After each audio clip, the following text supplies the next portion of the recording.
Good morning, everyone, and welcome to the Autonomous Vehicle Working Group Executive Committee meeting. I'm Jim Restucci, a commissioner with the Washington State Transportation Commission and your chair. Shiv, would you introduce yourself? Yeah, Shiv Batra. I'm the vice chair of the committee. Sully, could you go ahead and give us a roll call of committee members that are logged in? First, I'm just going to go ahead and read off the names. If you could just give a simple audio yes or no for present. Well, no if you're not here, but yes if you are in attendance today. We got Chair Jim Restucci. I am here. And Vice Chair Shiv Batra. I'm here, yes.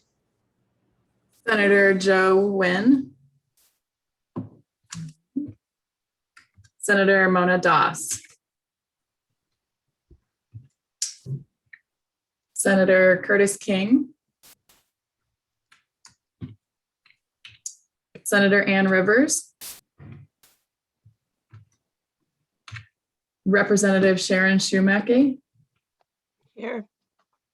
Thank you. Representative Shelley Klova.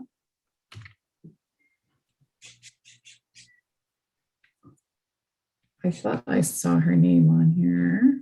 I thought I saw her. Representative Klova, are you here? Yes. Awesome, thank you. Representative Mary Dye. Representative Matt Banky.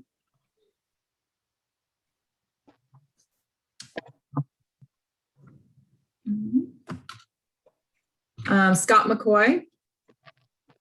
Here. Mike Creedler.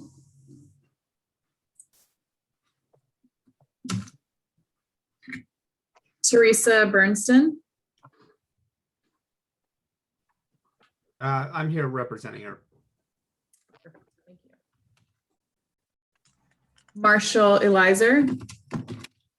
Here representing Roger Millar.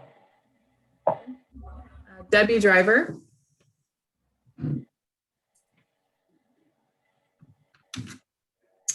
Joel Sachs.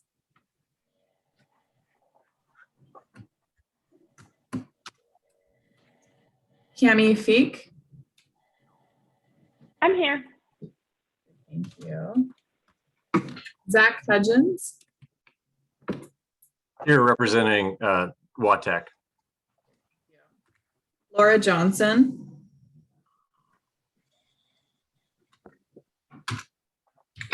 Shelley Baldwin. I'm here. Thank you, Shelley. Dr. Yinhai Wang. Yes, I'm here. Justin Layton. Present. Tom Alberg.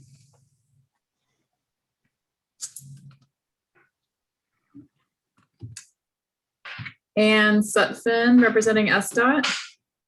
Here, representing Director Zimbabwe. Kurt Augustine. Here. Brenda Weist. Here. Todd O'Brien. Here. Jessica Ramirez.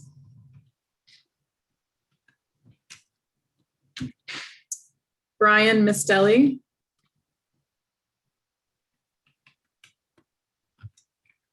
John Melbroth. Here. Bryce Yadon. Here. Ariel Wolf. Here. Steve Gordon. Here. Annabelle Chang. Here. Anna Zevarts. Here. Thank you all. Good morning, everyone. Thank you so much. Thank you, Sully. Today we have a great meeting scheduled. We're going to have a conversation about the work group future path. And then we have an AV industry panel to talk about SSB 5460. And then Washington Traffic Safety Commission ADAS survey and education plan project. Then we'll have a 45-minute break for lunch. And then we'll have the automated technology safety panel. And then an AAMVA automated delivery vehicles and devices white paper. and then some exec committee member items and some closing remarks. So we should be done by, I'll have you done by 2 o'clock. So Scott, are you ready to go ahead and start the first agenda item? I am, Mr. Chair, but I believe we're going to just do a quick overview on just the meeting operations quickly first, Oh, if that's all correct, right, and we'll yeah. jump in. Sure, by all means.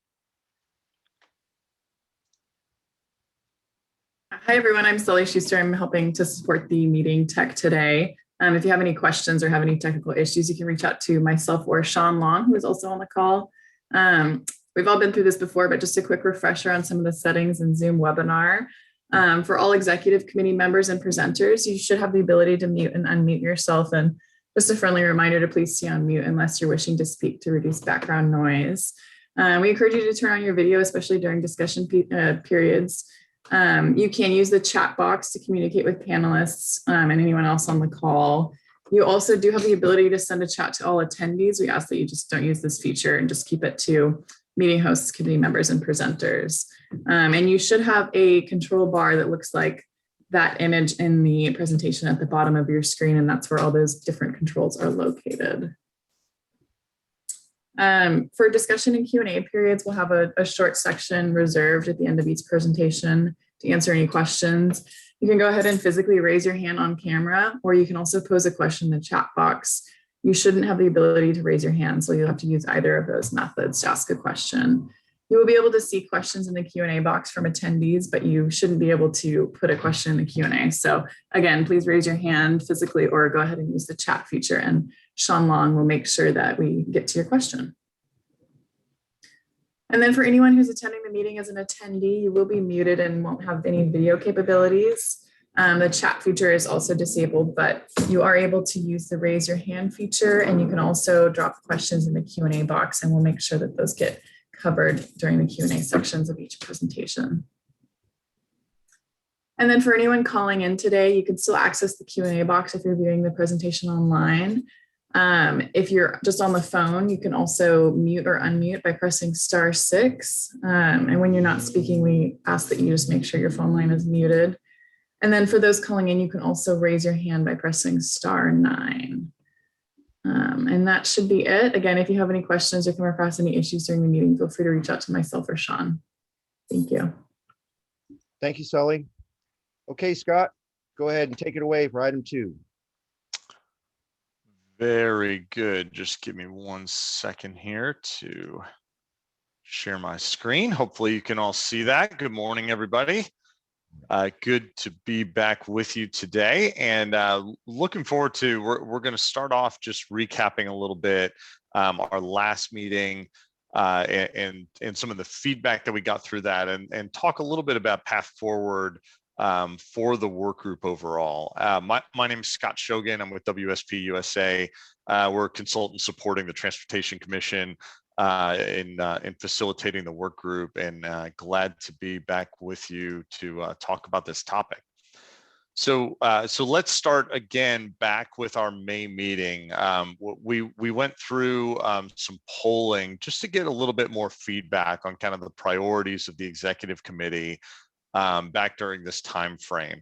Again, just kind of, over the arc of this work group, understanding that this is a really dynamic, quickly moving topic. We've covered a lot of ground already in 2.5 years, and trying to understand kind of how those shifting priorities are evolving over time. So this was just a sample of kind of one of the key questions that we tried to tease out in this discussion about what is kind of the principal objective of the work group going forward. Asked for this in rank order. And you can see here, although I recognize it's the print's a little hard to read potentially, but preparing for long-term technology deployment came out on top, but close behind that being really advancing public awareness around this topic, communicating and having the public better understanding technology. And then also preparing for near-term technology deployment. So what in the automated spectrum is coming out in the near term already or shortly that the work group needs to focus on around that, and encouraging and attracting testing of technology behind that. So you see kind of a clustering of results, still a pretty broad spectrum of where the priorities are here. So what we took as kind of key takeaways from that discussion and many other questions that kind of fed that was that public awareness, as I mentioned, is a key area of focus, is something that the work group needs to be looking at more going forward. And we talked quite a lot about A/B testing last time in terms of the priority to have testing happen in the state, and a really strong majority indicating support for state investment in attracting that testing, that it's important enough that the state should be looking to invest in making that happen. And then also, again, focusing on the long term, really looking towards that future, understanding that, frankly, even from the beginning of this work group, that future in some respects may be farther away than we, originally understood or talked about. So while this work group is in place by statute for 5 years, clearly there's going to be a much longer arc to this process. And something that the work group needs to start positioning for, understanding kind of what legacy is going to be left behind in terms of kind of a process or a roadmap. And that's really where we want to take the discussion now. First, just kind of recapping where we've been a little bit, but talking about that focus in the time remaining. So in the first 2 years of the work group, really seeing a focus around, first of all, standing up and developing the work group structure, which was no small feat, and really conducting a lot of that initial research, building that knowledge base. We do a lot of knowledge sharing through this forum. The subcommittees that have all been stood up, also a lot of knowledge sharing, a lot of discussion topics, a lot of meeting time to identify some opportunities, and some of those immediate opportunities and recommendations that were advanced through that. But now, as we're looking at the remaining time frame of this work group, really looking at shifting the focus towards those long-term plan preparations and planning. So understanding that the work is not going to be done when the work group is done, to put it simply, that the long term is going to play out, over quite a period, and we need to leave behind something that really kind of informs what different entities around the state need to be doing over this time frame, a roadmap for that future that can be used to guide efforts after the work group sunsets. So what does that roadmap look like? This is essentially our kind of initial structure around this and thoughts for what this roadmap would look like and focus on. The intent is that this is going to serve really as the legacy document, as a resource for lawmakers going forward that really kind of guides future steps along the way. And the roadmap we see as having kind of 5 key components or building blocks there: agency readiness, testing and pilots, public outreach, safety, and path to deployment. So these are areas that we've seen both through the indications of priorities that we received from you at our last couple meetings, just in terms of activity in the industry, and just kind of critical priorities overall, and what the industry is looking for guidance on. These are the things that we see as being those building blocks of the roadmap. So, over the course of those first 2 years, the work group established 7 different subcommittees. There was a structure that was put into place that really enabled that research. We saw recommendations coming forward through that process, a lot of meetings and information sharing through that subcommittee process. And during that time, the Transportation Commission played what you would really call a following role, much more of a facilitation role, working with the work group and the subcommittees to help facilitate and move along the process. But the subcommittee is really leading that exploration and in the idea generation. So looking forward again, as we kind of pivot and start to focus on this roadmap, some items of which may be in nearer term, but certainly looking at this as more of a long-term work product. We're really recommending here to you a shift in this process and shift in those roles and responsibilities. And that shift would look like the commission being the one that is now putting forth proposed approaches and content around those 5 components of the roadmap. And working with the subcommittees, working with the executive committee for review and input along that process. The agency staff group is all throughout this process. We've been working with the agency staff group that has been intimately involved, and many of the subcommittee sponsors intimately involved, certainly on all the subcommittee activities. This new approach would utilize that group as kind of a core working group that would help shape that roadmap, kind of react to some of those concepts, help mature them, help vet them. And then that group would then engage the subcommittees as appropriate to review specific things. So rather than a process where the subcommittees are leading it, the subcommittees are meeting regularly to generate ideas. In this case, the subcommittees are being kind of repurposed as more of a vetting body, a body to review and comment and provide input to concepts that are being developed. The executive committee would then meet 2 times per year to evaluate those recommendations as they've been matured, as they've been kind of socialized through the working group, that core working group and the subcommittee process. And really, look at them with an eye of supporting that roadmap development. That process is going to continue to have informational presentations, continue to be kind of that fact gathering, that information sharing, type forum from industry partners as well, but kind of repurposed a bit around this new concept. The 7 subcommittees are going to stay in place, but again, as I mentioned, looking more at them as a vetting body, a little bit more with their activities focus more around specific actions rather than just routine engagement, which is something that we've seen in talking with the subcommittees and in talking with the staff group. We've seen challenges in just keeping the momentum simply, and feel that this would be a better, more focused use of the subcommittee time to really help move us in that direction. So we've touched on a lot of this here. Again, that staff group really being that kind of center point of vetting and growing and fostering those ideas.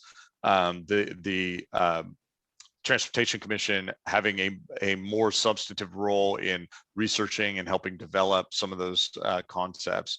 The subcommittee co-chairs, very important voice here, bringing the private sector into this discussion, working closely with the agency staff work group to keep that private sector voice there. And again, the subcommittees meeting more around specific actions, convening when there's that idea on the table. Looking at kind of that policy curation. So how does it then advance from kind of an idea moving forward?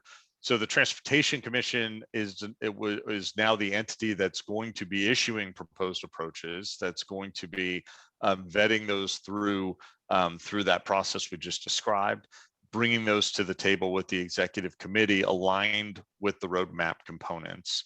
And the executive committee then having that hand as you already have in reviewing those developed concepts.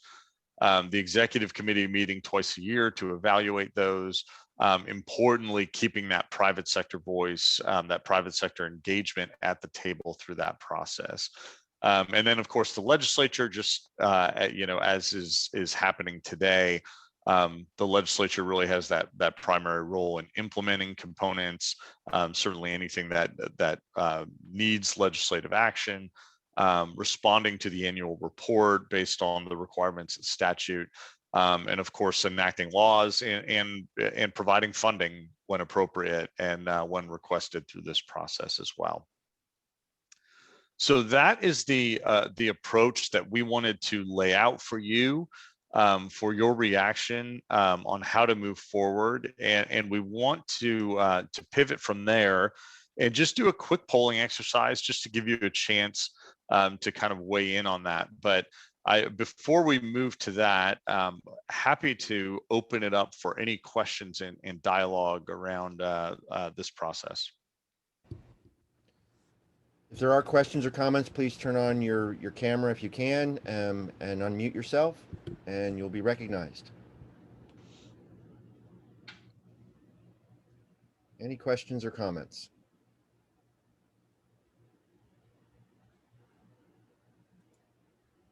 I'm not seeing any. The only comment I have is this Yes. is Mary Di, and I just joined the meeting.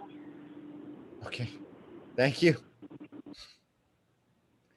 I Annabelle, yes. thank you, Scott, and to the WSP team. I think the way that you've laid it out makes a lot of sense. So as Waymo, we're fully supportive of that transition to the format that you lined out. Thank you, Annabelle. John. Great. Thank you. John Milbrath? Okay, John, thank you.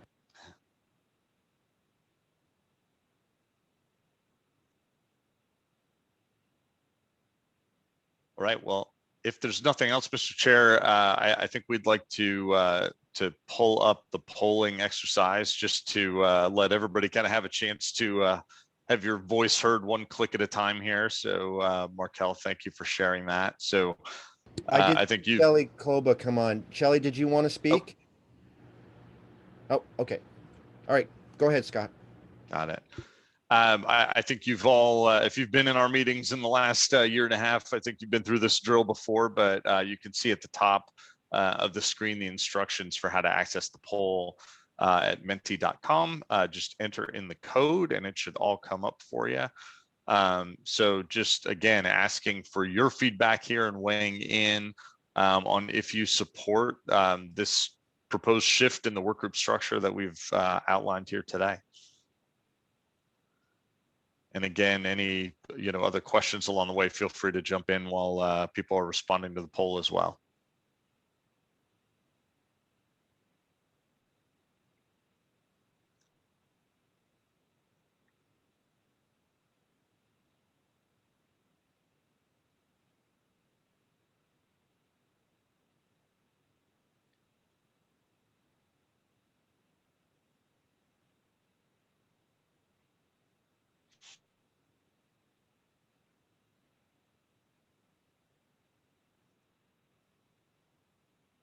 Just give a few more minutes here for some more responses.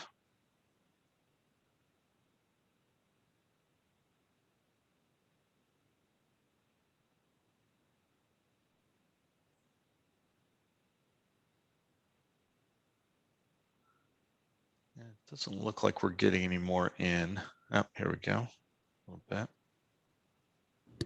I just got in, Scott. It seems that the site's really slow. Okay, great. Thank you.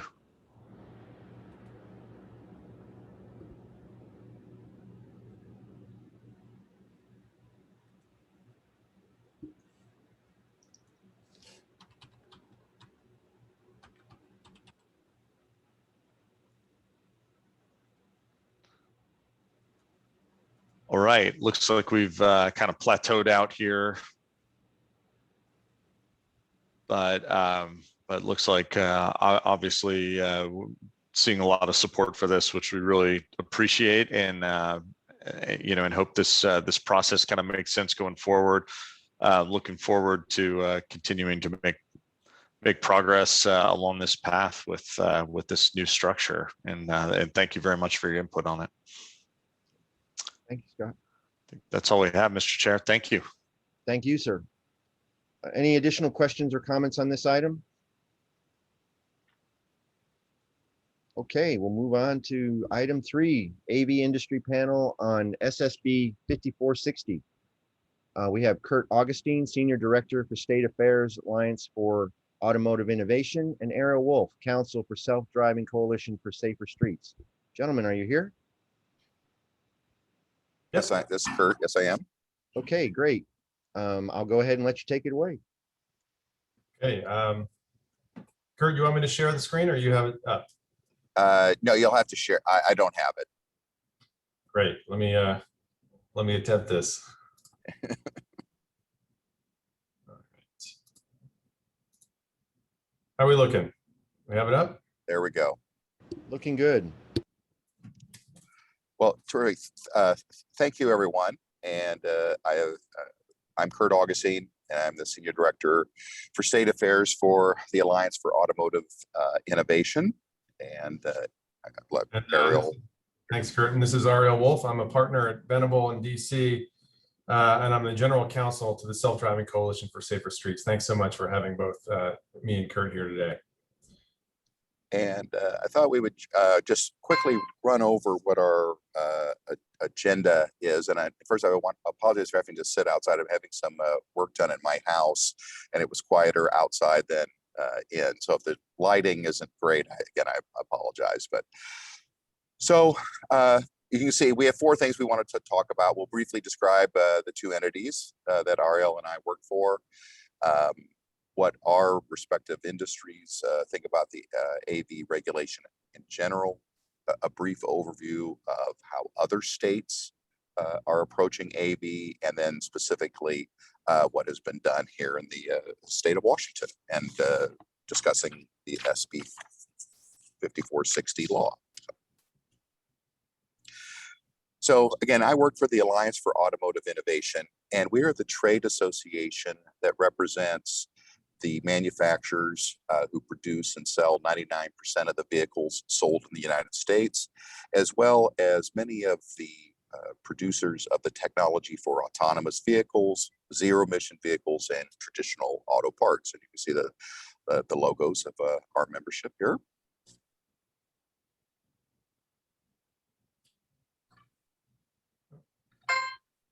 There we go. And the Self-Driving Coalition for Safer Streets was founded in 2016 by Ford Motor Company, Waymo, Lyft, Uber, and Volvo. And the mission of the Self-Driving Coalition is to realize the benefits of fully autonomous vehicles, or SAE level 4 and 5, for those of you on the call here that know the different levels, and to support the safe and rapid deployment of these technologies. Since 2016, we've tripled in size, and companies here represent most of the membership we have now. And the coalition is comprised of the world's leading technology, ride-sharing, trucking, and automotive companies. I would just say one thing, that the cross-section here demonstrates the widespread interest in developing AV technology. Despite their different backgrounds, these companies have come together to form the coalition and to push to accomplish the missions and objectives of the coalition because of their commitment to bringing the tremendous potential safety and mobility benefits of fully autonomous vehicles to consumers in a safe and swift manner. So we're thankful for this opportunity to present. So I'll kick off here. We think the safety opportunities brought by AVs are immediately apparent when envisioning a future with autonomous vehicles. Fully autonomous vehicles can improve public safety by decreasing crashes caused by human error. And I know that many of you have heard the statistics on this, so I won't repeat them, but it is important to set that as a backdrop, or sort of a baseline, that human error, that's the cause of the overwhelming majority of crashes and fatalities on roadways. That's what's the number one priority here. But in addition to the safety benefits, our industry members, with Kurt and myself and our respective associations, we're already bringing some of the many benefits of AVs to Americans across the country. Let me give you a couple of examples. During the pandemic, Cruise's self-driving cars have been used to help deliver groceries to food to San Francisco residents in need. Lyft and their partner Aptiv and Motional surpassed 100,000 self-driving ride shares in Las Vegas last year. Waymo's autonomous ride-hailing service, Waymo One, has provided thousands of Phoenix residents with rides to work, school, and stores. Neuro, their zero-occupant vehicles are delivering prescriptions, groceries, and other supplies in Houston. In addition, Neuro delivered medical supplies and food at COVID-19 field hospitals in California. And with backup drivers behind the wheel, Uber's self-driving cars are testing in Pittsburgh, San Francisco, Dallas, and other cities. Members are also expanding testing and research efforts across the country. For instance, on top of the partnerships with other companies in the industry, Ford released a year's worth of its self-driving data last year to help advance AV research. And not only is research on autonomous vehicles demonstrating that these vehicles can save lives, but it's also demonstrating that fully autonomous vehicles have significant positive effects on the economy, mobility, and the environment.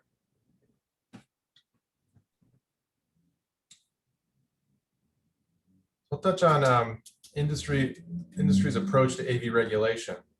To further bring benefits like these to the public, the industry works with stakeholders at the federal and state levels on AV policy.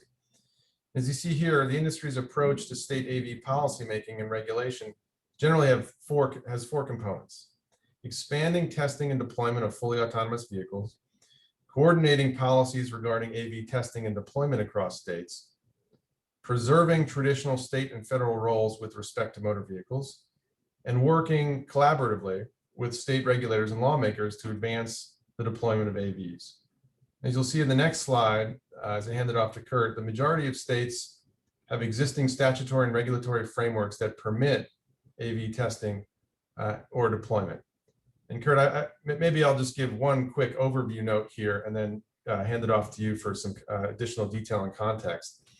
So as you see from this map, I want to just give a framing here. When you look at AV, the state AV laws, I think some folks may be familiar with the NCSL map, which it kind of depends on the categories and the factors that you're looking at and how you may develop a map. And some of it can be just whether a law was passed, irrespective of what that law does and so forth. And what we are showing here is what we tend to do is view the states in terms of those states that expressly allow for the deployment of AVs versus states that only have testing programs in place.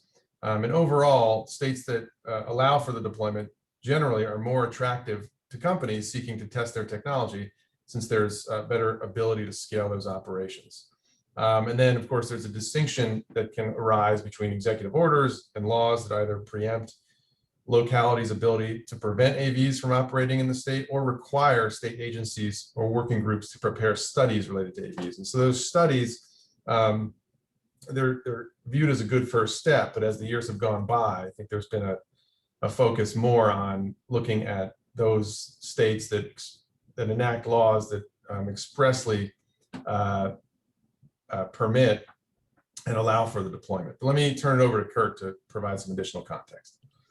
Thank you. What I thought I would do is just kind of highlight some recent activities that have occurred in the several of the Western states, just to kind of catch everyone up with what's happened in the last year and a half or so. Some recent actions in Arizona, as you recall, Governor Ducey had an executive order issued a number of years ago that really opened up the state to testing and deployment, and it was really what we viewed kind of as the gold standard that states should look at if they were really serious about bringing testing and deployment into the state. Well, as Governor Ducey will be termed out at the end of next year, his administration realized that they wanted to codify his executive order so that it would go beyond his term. As you know, the next governor could rescind that executive order. So the legislature agreed with that, and essentially codified his executive order, meaning that the testing and deployment standards that have both met public safety, public interest, as well as private sector goals into the books, and we'll again continue to having Arizona as one of the preeminent testing locations in the country. Earlier this year, New Mexico also passed some brand new legislation that would allow testing and deployment for both vehicles, passenger vehicles, but also trucks. They're very interested there in trucks. There's some large depots in the state, as well as it is a major pass-through state from the ports of California and some of the Mexican ports to the rest of the United States. And they were wanted to be part of that. So that was introduced and signed into law this year. They are currently in the process of drafting their regulations. They just within the last couple weeks issued their initial set of comments. They've not, they're in a preliminary spot where they can, it's informal at this point. So as you know, the formal reg process is less fluid and less responsive. Not to mention New Mexico has the most challenging regulatory process. They actually have, which is almost like a trial, their regulatory process. Presenters can be cross-examined, you're under oath, everything. So it's a very rigorous regulatory process, and they jumped on that very quickly to begin that. Hawaii last year, 2020, passed legislation to allow testing. They are in their deployment, in the development of their reg process. Frankly, our initial reaction has not been, well, we've been working very closely with the Department of Transportation, and they have clearly expressed their desire to have the state more open for testing and a kind of an open door policy. And again, with an eye of protecting public safety, obviously. But their initial reg packages are fairly restrictive. And we've encouraged them, given the remoteness of their state, to challenge anyway, that if they don't have a little bit more flexibility, it's unlikely that they're going to achieve their goal to bring much level of testing there. In California, of course, they were one of the first states in the early part of the last decade to regulate. Their stated goal was to bring more testing to the state. That really had, in a nearly 10-year history of the law, that really hasn't borne too much fruit. There is testing. Please, don't let me give you the impression that testing there, but it is not at the level that was perceived. Much of it has gone to Nevada and Arizona, and some of it can be placed at the regulatory framework. It has made it somewhat challenging. So while much of the development of autonomous vehicle technology is going on in California, We're getting some feedback on your audio. Yeah, maybe Ariel, can you perhaps mute? Is that better? How's that going now? There we go. Excellent. Okay. So that again, the development of much of the technology is occurring in California, but the actual testing of the vehicles are going on in other states. So if we're looking, as this committee to continue on, we do think it's important, if this, as we saw on the previous slides, that some of the goals of the state are to have testing, that we make sure that we don't have rigorously over the top regulations and laws that would prevent that. And frankly, just solely being able to test is probably going to limit. I would echo what Ariel had said earlier, that we do need a path to deployment on those. So that was, again, a very quick overview of recent developments in the West, and I'll turn it over to Ariel to discuss specifically what's happened here. And should we answer questions in the middle or at the end? What, Mr. Chair, how would you like to approach that? We'll take questions whenever a committee member has them. I'm monitoring the meeting, and if I see someone has their hand raised or says something in the chat, we'll go ahead and call upon them. So we can go ahead and go forward. Do you want me to ask if there's any questions right now? Well, I do see one of the representatives has her hand up, so. Oh,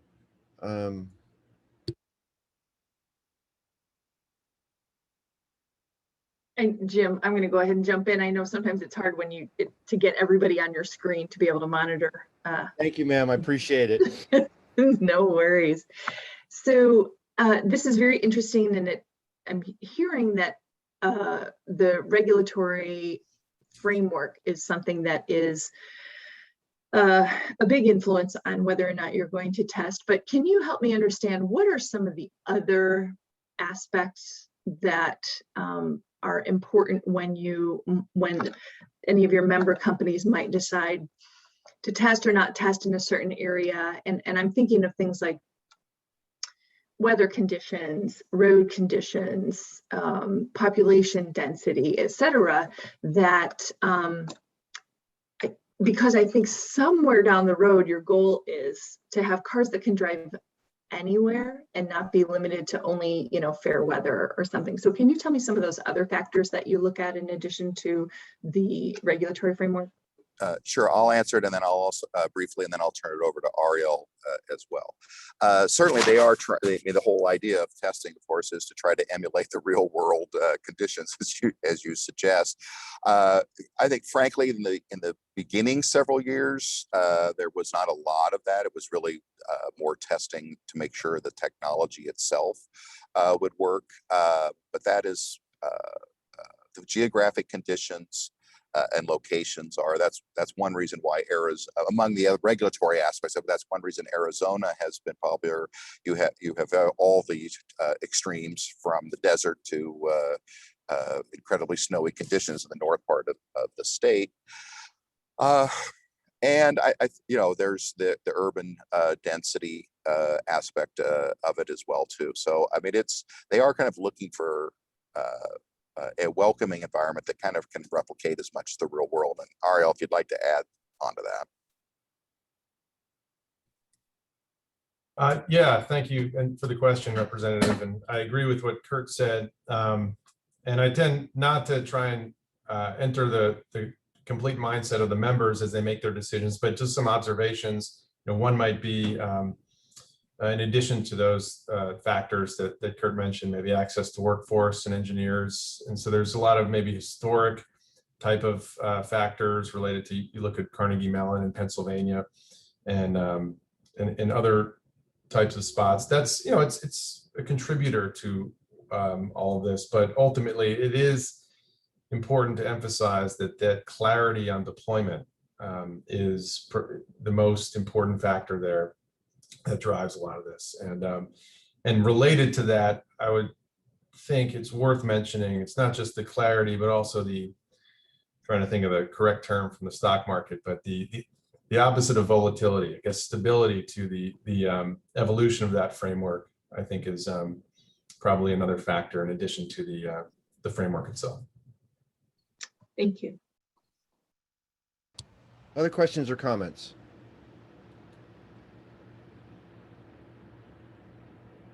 Okay, Kurt, I think you can go forward. Okay, and actually I will move to another slide, and Ariel will cover that item. Okay, let's go forward. I think someone mentioned that I'm not in presenter mode here. That's by design. Every time I go to presenter mode in these scenarios, there's some sort of debacle. So you can bear with me and just look at the main slide. That would be helpful.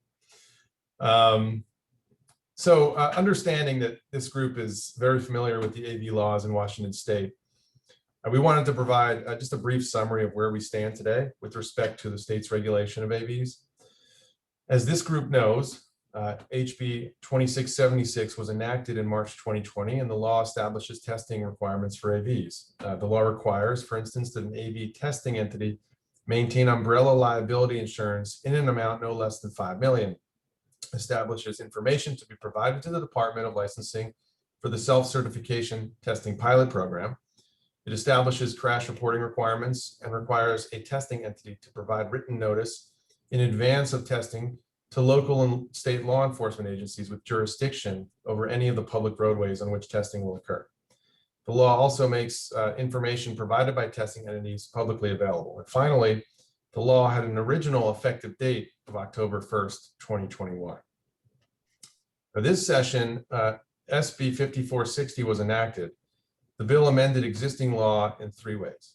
First, the bill clarified that autonomous means a level 4 or level 5 driving automation system under SAEJ 3016. Second, the bill removed an existing prohibition against operation of motor vehicles equipped with television viewers or screens. As screens are an integral component of AVs, this restriction would have inadvertently impeded the ability for a person to drive an AV with manual controls based on the existence of the screen. Third, the bill delayed the effective date of the AV law to October 2022. The time between the enactment of HB 2676 and its effective date was originally intended to provide stakeholders with the ability to clarify and potentially improve some aspects of the law and the testing program, as Kurt and I will discuss more fully on the next slide. However, the pandemic limited the ability for stakeholders and policymakers to engage on these topics. Therefore, delaying the effective date to October 2022 through SB 5460 is intended to allow stakeholders appropriate time to address certain topics before the testing program is effective. Kurt, was there anything you wanted to add as background here? No, I think that's fine. We can move on to the next slide then. Great.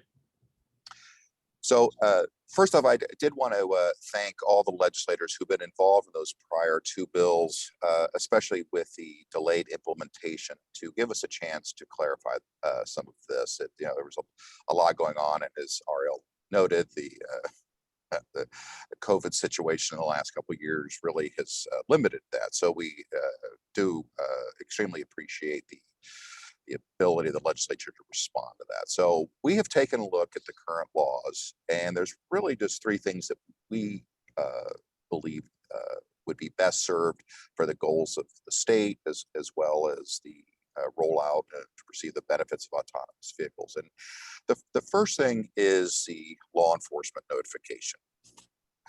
Let me be clear, law enforcement must be notified about autonomous vehicles. And there's no, please don't mistake that. But the current method in the bill, we believe is a bit excessive, redundant, and probably provides more information than or more data than information, if you will, in terms of helpfulness. It basically says that any time that the vehicle it goes through a specific jurisdiction, they must be notified, etc. I'm putting a very high level notice on that. However, we feel that listening and also listening to law enforcement, both in the state of Washington and in other states, the issue is not so much, well, is the vehicle going to be in our locale, but what do we need to do if something goes wrong? That really is more the thing. That was kind of more my point of data versus good information. And we believe, as we have supported in other states, that we would recommend that the current law be changed and delete some of the notification requirements and augment it with a law enforcement notification program that will have the companies that are testing vehicles in the state be able to give law enforcement a working plan on how to respond to emergency situations, in non-emergency situations.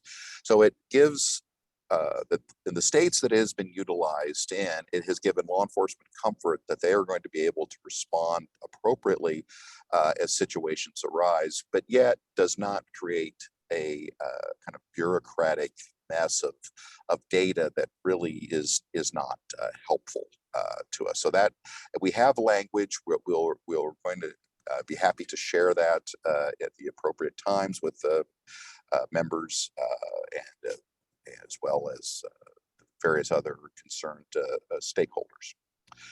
Then secondly, and I don't think this is quite as high level, but there are crash notification provisions within the bill.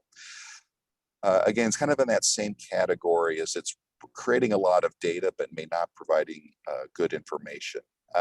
For instance, the reporting of accidents that an AV vehicle is involved, that it is not the fault. For instance, if they're just sitting at a stoplight and somebody rear ends them, under the current law, that would have to be reported. We believe that having a separate reporting mechanism on things that would be reported naturally. As you know, all accidents are reported. So if it's a non-AV caused accident, we think that just the standard reporting requirements are sufficient.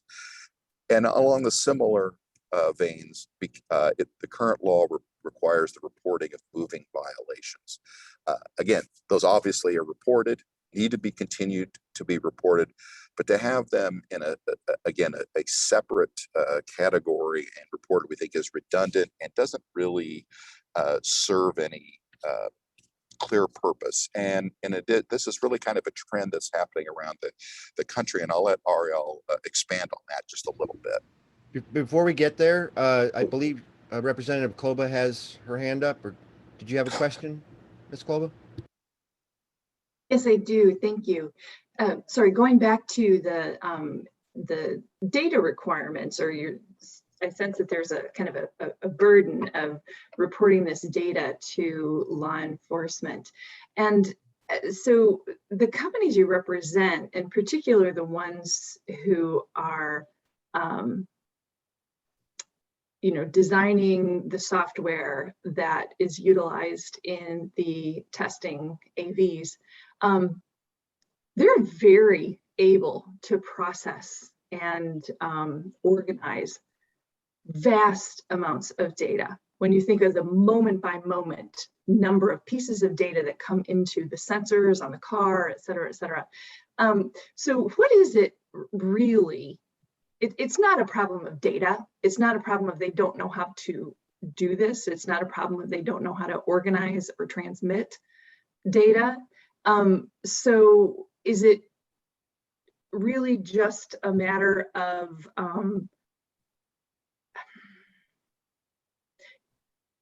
you just don't want regulation? Is that more of it? No, it's not. It's a good question, though. I mean, the requirements of the current law are somewhat restrictive in a day-to-day. You're certainly right. We can handle the data. It's not a question of the volume of data. It's the question is the value of the data, and the reporting is going to be. I mean, it's an example. If you're driving on I-5, you could be in numerous towns in a couple minutes, and having reported that 14 days in advance, we don't understand the value of that. If it's just driving on and potentially in a town for 1 or 2 minutes, it's those type of things. We just don't see what the value to anyone, all law enforcement, local officials, anyone, and it's just potentially can restrict testing opportunities, because if you can't go into a town 14 days in advance but without notice, one of the companies may want to move something up. So it's just kind of more of those type of kind of issues that are limiting. And please, Ariel. Yeah, so I agree with that, and thank you for the question, Representative.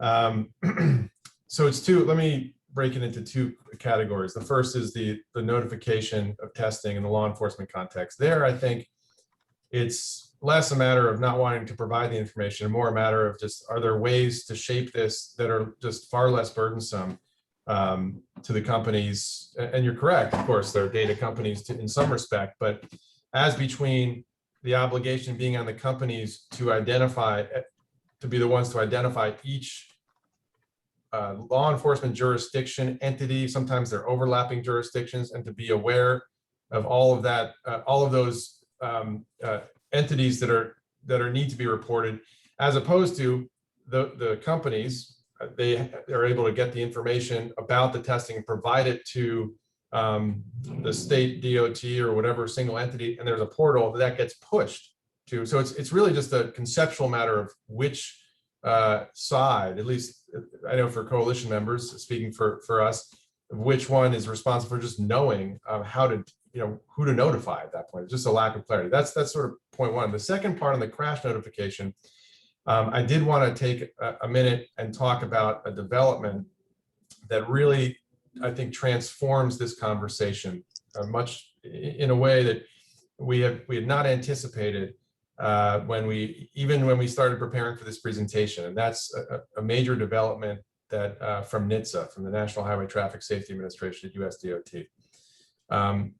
We have to talk about the standing general order that was issued by NHTSA on June 29th, just a couple of weeks ago, to about 120 companies across the country involved in both automated driving systems manufacturers and operators, as well as ADAS, Advanced Driver Assistance Systems. But just talking about the ADS manufacturers and operators. This standing general order requires all of those entities, and it's going to be really all of the ones that we can think of, all of these companies, requires them to provide notification about crashes and even alleged crashes that occur. And they have to provide that within a single day to the agency. Now, given the discussions we've had in the past, I think you can imagine there's a certain sense that that's a difficult burden to comply with, but it nonetheless exists. And the key part there is that all of that information, subject to very limited redactions, is going to be released publicly by the agency. So what we're faced with at this point is the potential for that to exist, a very aggressive data collection exercise that's made available to everyone, including states, and the potential for that there to also be additional state data, overlapping data reporting crash notification requirements, that becomes, I think, difficult to manage in a certain way. And I will say, just from my own conversations and observations with the companies, these are real burdens. They're standing up teams, internal teams, to figure out how to make this work, to collect the information, to submit it. And every time a burden or an obligation like that exists and folks are diverted for that task, that's not, those folks aren't involved in the development. Now, that may be a good trade-off from a public policy perspective, but it's one that's real. So I think I just wanted to flag that as part of this conversation, because that's what we all see now for the foreseeable future. It's just, I would like to, just make the point that there's a lot of automation that could happen in this particular sphere of communicating the data to the appropriate people and entities, and automating that. I think these folks are probably pretty good at automation. Thank you, Kurt. Thank you, Ariel. Thank you, Representative Kloba. I have a question from Jeremy Oon. If there's an accident, i.e. an AV rear-ended at a stoplight, how does the public deal with this? How is information exchanged? I guess either one of you can handle that.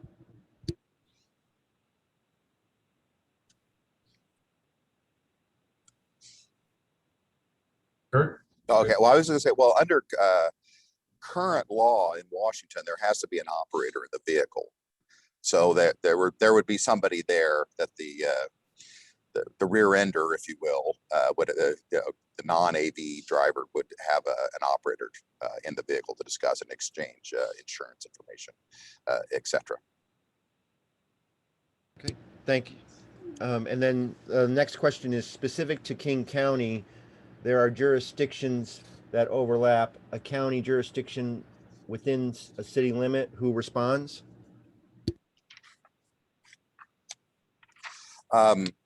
Well, I think the interaction plans that are developed, the locations would do that, and it's in our view, it's no different than how a normal situation would be handled in terms of which law enforcement entity or fire department, et cetera, whichever first responders are responsible. That's really kind of left to them to work that out. We provide them with the tools to how to work that out, but we don't want, it's not our place to dictate, how the locals are actually responding.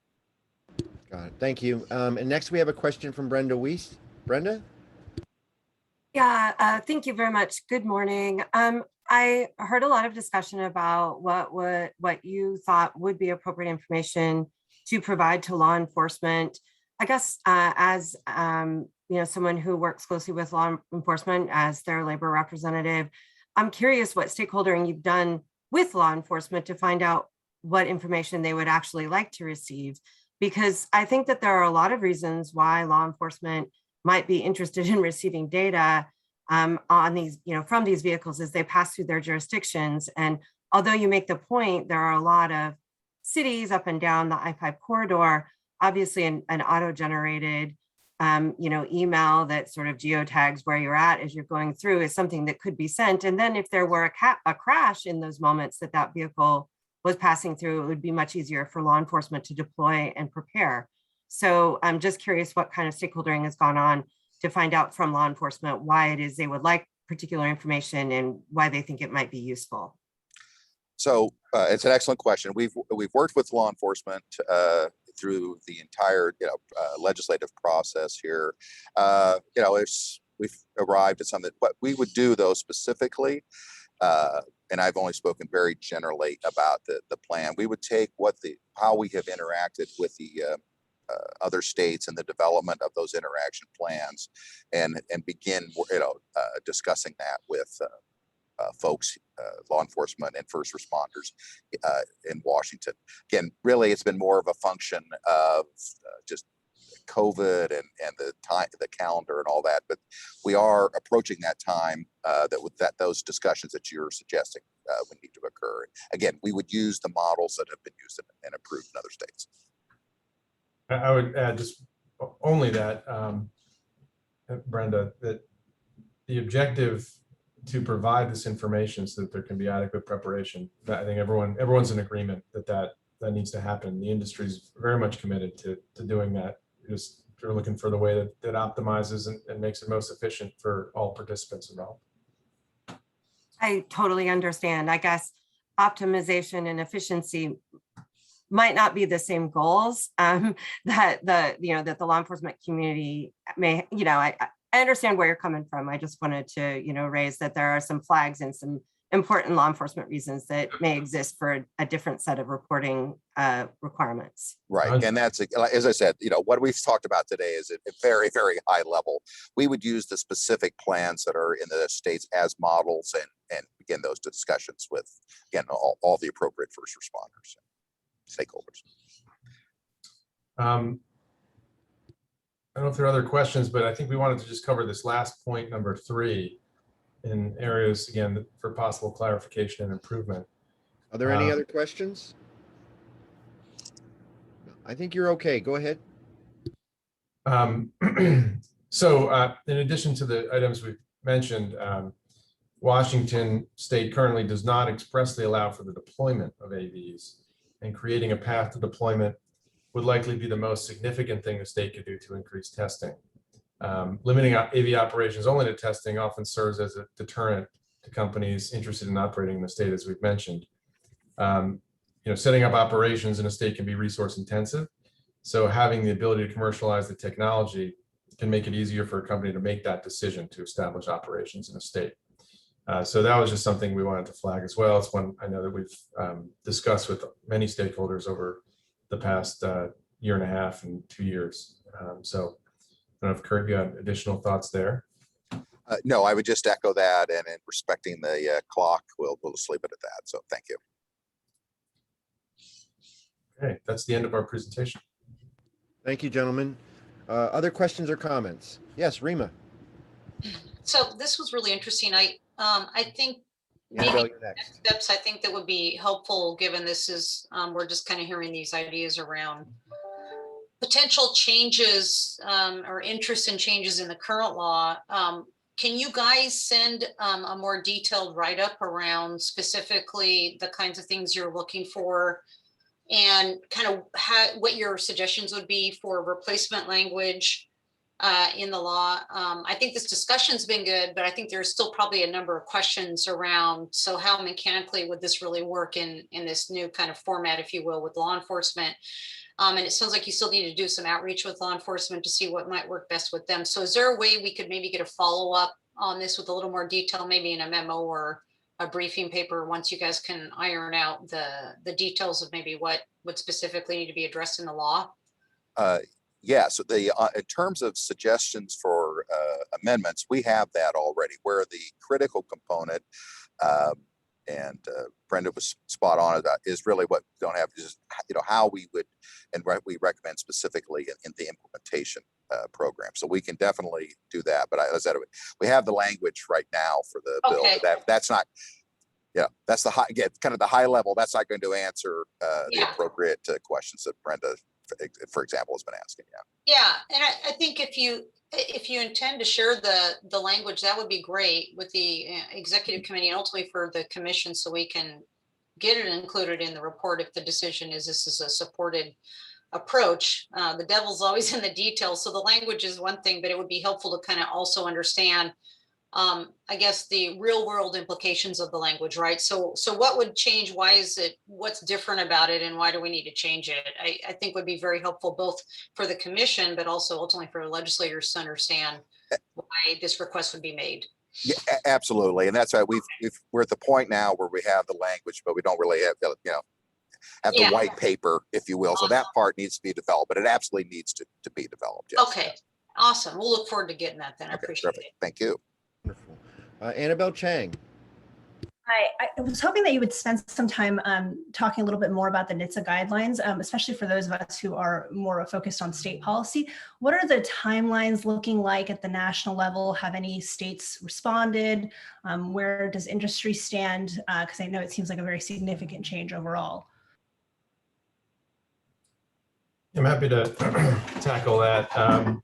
So the NHTSA order went into effect almost immediately, 10 days after its issuance on June 29th, upon receipt by each company.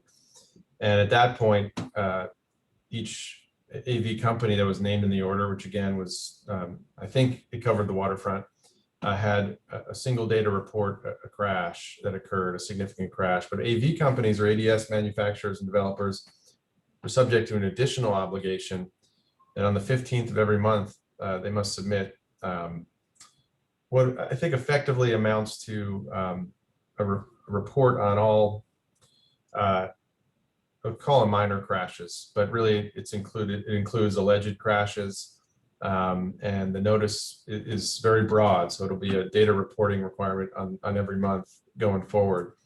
And that is in effect. I don't think we have a lot of clarity at this point on how that information gets released, but there's a strong commitment that's been reiterated by the agency that this will be made publicly available. Again, notwithstanding some very limited redactions based on confidential business information, which will be viewed narrowly. So that is in effect. It's nationwide. There's no limitation to it, and in that respect, geographic, I should say. And companies are exploring the different ways and the burdens of compliance here, and we'll have more clarity going forward. But that is, it's not something that's in evolution. It is in effect. I think there's a question. Yes. Other questions or comments? Oh, Shelley. Yes, Shelley Baldwin. Thank you. I'm curious about the pathway to deployment that you discussed on your third item in the slide. If you mean level 4, level 5 driverless vehicles in that pathway, and if that's what you're meaning, how are other states dealing with liability questions and safety questions that would arise when there is no driver to contact or hold responsible? I'm happy to take a first crack at that. And Kurt, you can jump in as well. It's a great question. Thank you for that. As we noted, a number of states, allow for fully driverless testing of level 4 vehicles, and and deployment of level 4 vehicles. The liability questions, and we've had this conversation in a couple of the subcommittees as well. We've discussed the fact that liability, existing tort law is well equipped to handle questions of liability in the event of any kind of collision. It would apportion liability accordingly based on the facts. As Kurt noted, there could be instances where a drivered vehicle crashes into an AV at a stoplight. So that it would proceed along the same lines through our traditional principles. And, something like that, it's a good reminder that technologies have been incorporated into motor vehicles for many decades, and the tort liability system, or whatever it is at the state level, has been very well equipped to incorporate those technologies into that system of it. So I think that's the key thing. And then moving into deployment, as we noted, I think it's just important for the entities to be able to start to get that deployment in place that can commercialize the technology, but in accordance with the safety that's put forward by all the companies in these kinds of exchanges, as well as the safety self-assessments that they undertake, and other types of dialogues with both the federal and state authorities. So in this scenario, you're envisioning people without driver's licensing being carried in these vehicles without any, I guess I'm just wondering about do these other states then say we don't need to have any restrictions on who's operating these vehicles in terms of what we would normally think of as safety,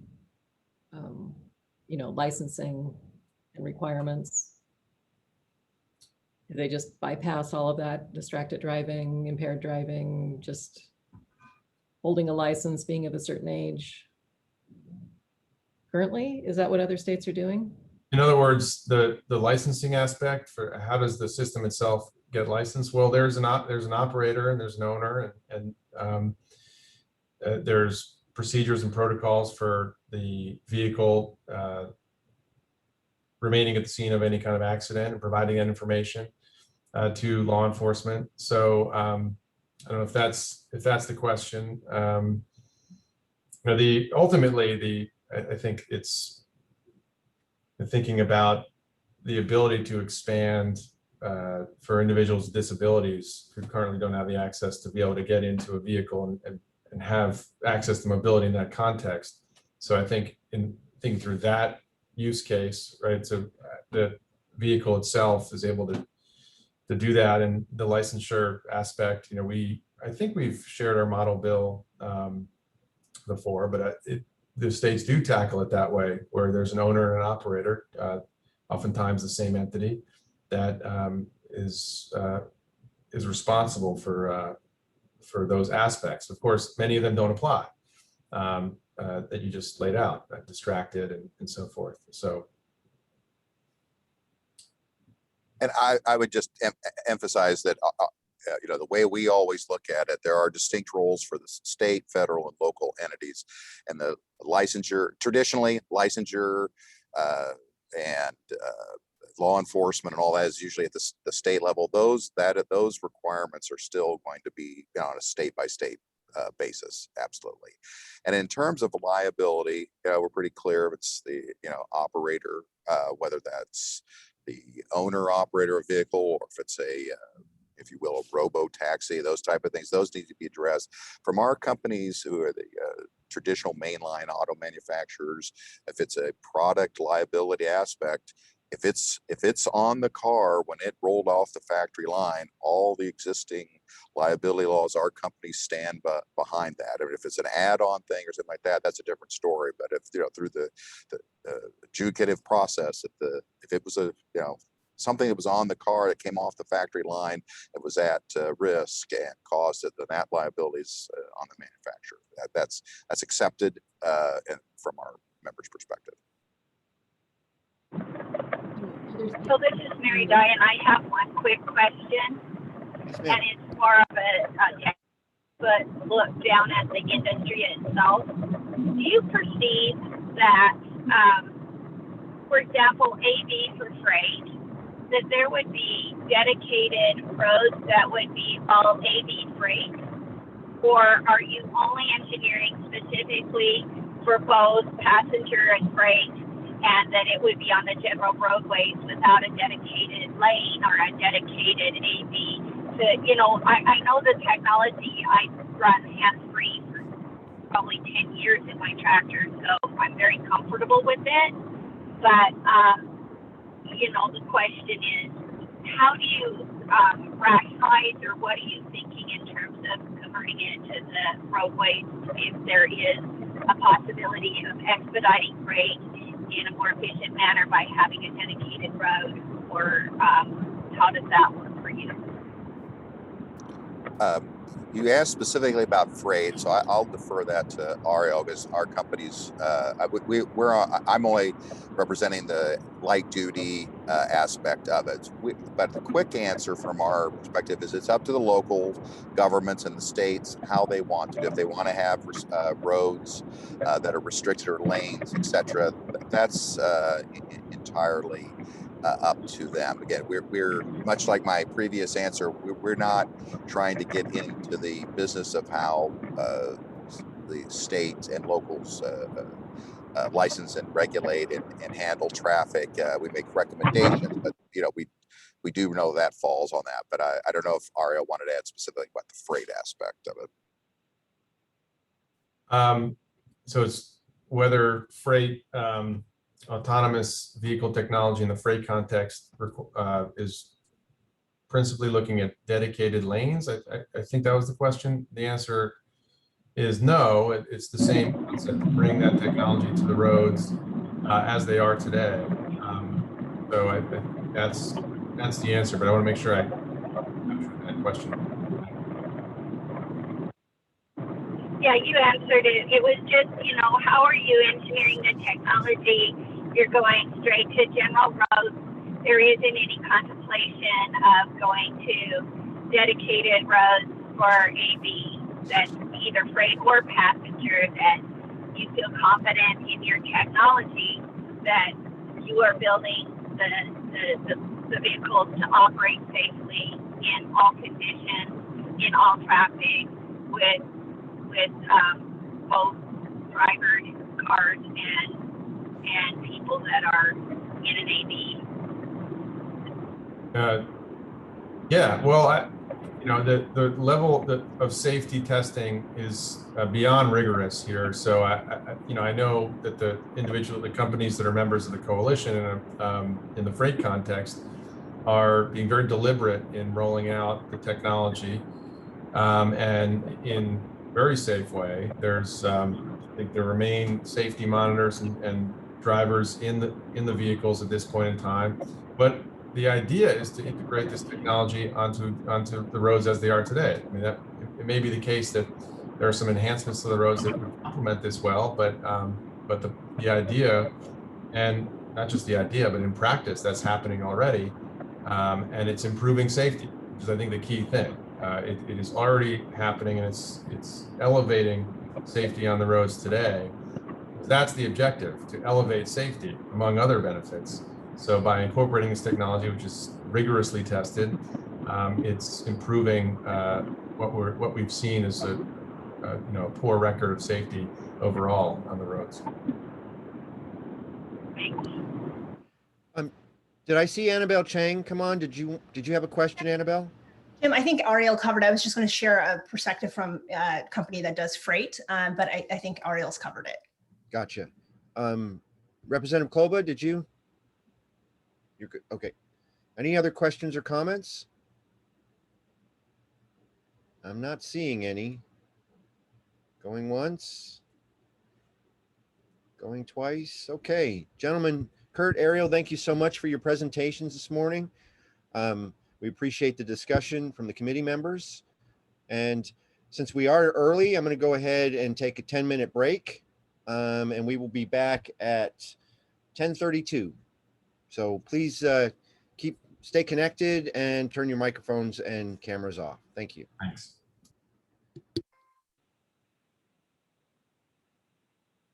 The meeting. So next up, we have the Washington Traffic Safety Commission ADAS Survey and Education Plan Project. We have Aaron Allingham, Associate Director of CNC, and I believe Debbie Besser here as well, correct? Correct, yes. I'll kick it off and then turn it over to Aaron. Wonderful. You have the floor. Thank you so much. So my name is Debbie Besser. I am a program manager at the Washington Traffic Safety Commission. And there's a lot of discussion around the future of autonomous vehicles, but advanced driver assistance systems is the automation we have today on the road in millions of vehicles. And there's lots of national studies on drivers' behavior and understanding of these advanced driver assistance systems, or ADAS, but we didn't have any Washington-specific data. So we at the Traffic Safety Commission wanted to do this study to understand where Washingtonians are right now. So we asked about each of the main ADAS systems, but in particular, we focused on the adaptive cruise control and lane keeping assistance, which together make the level 2 vehicle technology. Those are the systems that together can make it seem like the car is driving itself. So that was one set of systems that we had particular questions about. So we wanted to find out if there were things that we could do to help drivers better understand and use these systems more safely. So that was really the impetus behind this study. And now I'm going to turn it over to Erin Allingham from C+E to present the findings. Thank you, Debbie. I apologize for the Black Mirror-like cognitive dissonance of my name looking like it's Debbie Besser at the bottom of my screen. There were issues with my invitation, so I had to use Debbie, so I apologize for that. My name is Erin Allingham, and I work for C+E, which is an independent communications and research company located in Seattle and Portland. I'm going to go ahead and share my screen and get these results going. Now I have to switch. Okay. So just noting that I can no longer see anyone in presenter mode. I think you all should be seeing the right screen, but I just want to say I'm really excited to be here to present this research, which was incredibly interesting. With that, I'll just dive right into it. Yep, we can see your screen. Excellent, thanks, Debbie. So I do want to briefly go over the research objectives, even though Debbie just very ably covered them, just to give context as to what we were trying to do and how we did it before getting into the fun part, the data and the results. So as Debbie mentioned, we were looking to understand people's experiences, attitudes, and understanding of the ADAS technologies in their cars. We focused on people who self-reported as having the 5 technologies that I'll go over in a second. There's some more specific research objectives here that I won't read out loud, but I understand this is being sent around. It really focused on perceptions, misconceptions, and experiences. So with the ultimate goal being to inform an effective campaign into how to safely use these technologies. And there were sort of 2 audiences that we hypothesized we might be addressing ultimately. And this came up in our kickoff meeting with Debbie and her team in the steering committee. And we arrived at the conclusion that there were likely to be a lot of people who misunderstood their ADAS systems in a way where they were overly dependent on them, or thought they could do a lot more than they could. There are concerning statistics from a AAA survey that many of you here are probably familiar with, that 40% of people using certain technologies thought the car could drive itself. But there was another group of people that we thought maybe, in a sense, leaving safety on the table by disabling their ADAS systems, or just being sort of generally concerned about them. So I just wanted to put that out there as, again, further context to the data that I will take you through momentarily. And just very briefly, our methodology. This was about a 10-minute online survey of 1,014 Washington drivers who were over the age of 18 and who had a primary vehicle, drove a primary vehicle that was 2017 or later. The goal there was to ensure that we captured enough people who had ADAS technologies to have statistically significant results. And the technologies that we asked about specifically are covered on the right-hand side of your screen: lane departure warning, lane keeping assist, forward collision warning, automatic emergency braking, and adaptive cruise control. A few notes that I will not go over in detail. Mainly, I want to touch on the top one. We did ask, as far as the to gauge how people understood these technologies work, we presented them with statements of their capabilities. And these were based on generalized definitions of the features and their functionality. And the reason I say that is because you'll see the statements and might think, well, that's not exactly the way, you know, a Mazda works or a Tesla works. And we had to keep it general because while we did gather data on what kind of vehicles people were driving, we didn't cross-reference that with the capabilities, as that would take centuries. So the other notes are only of importance if you dive deeper into the data, which I understand will be provided more detailed findings in the appendix to what we'll go over here.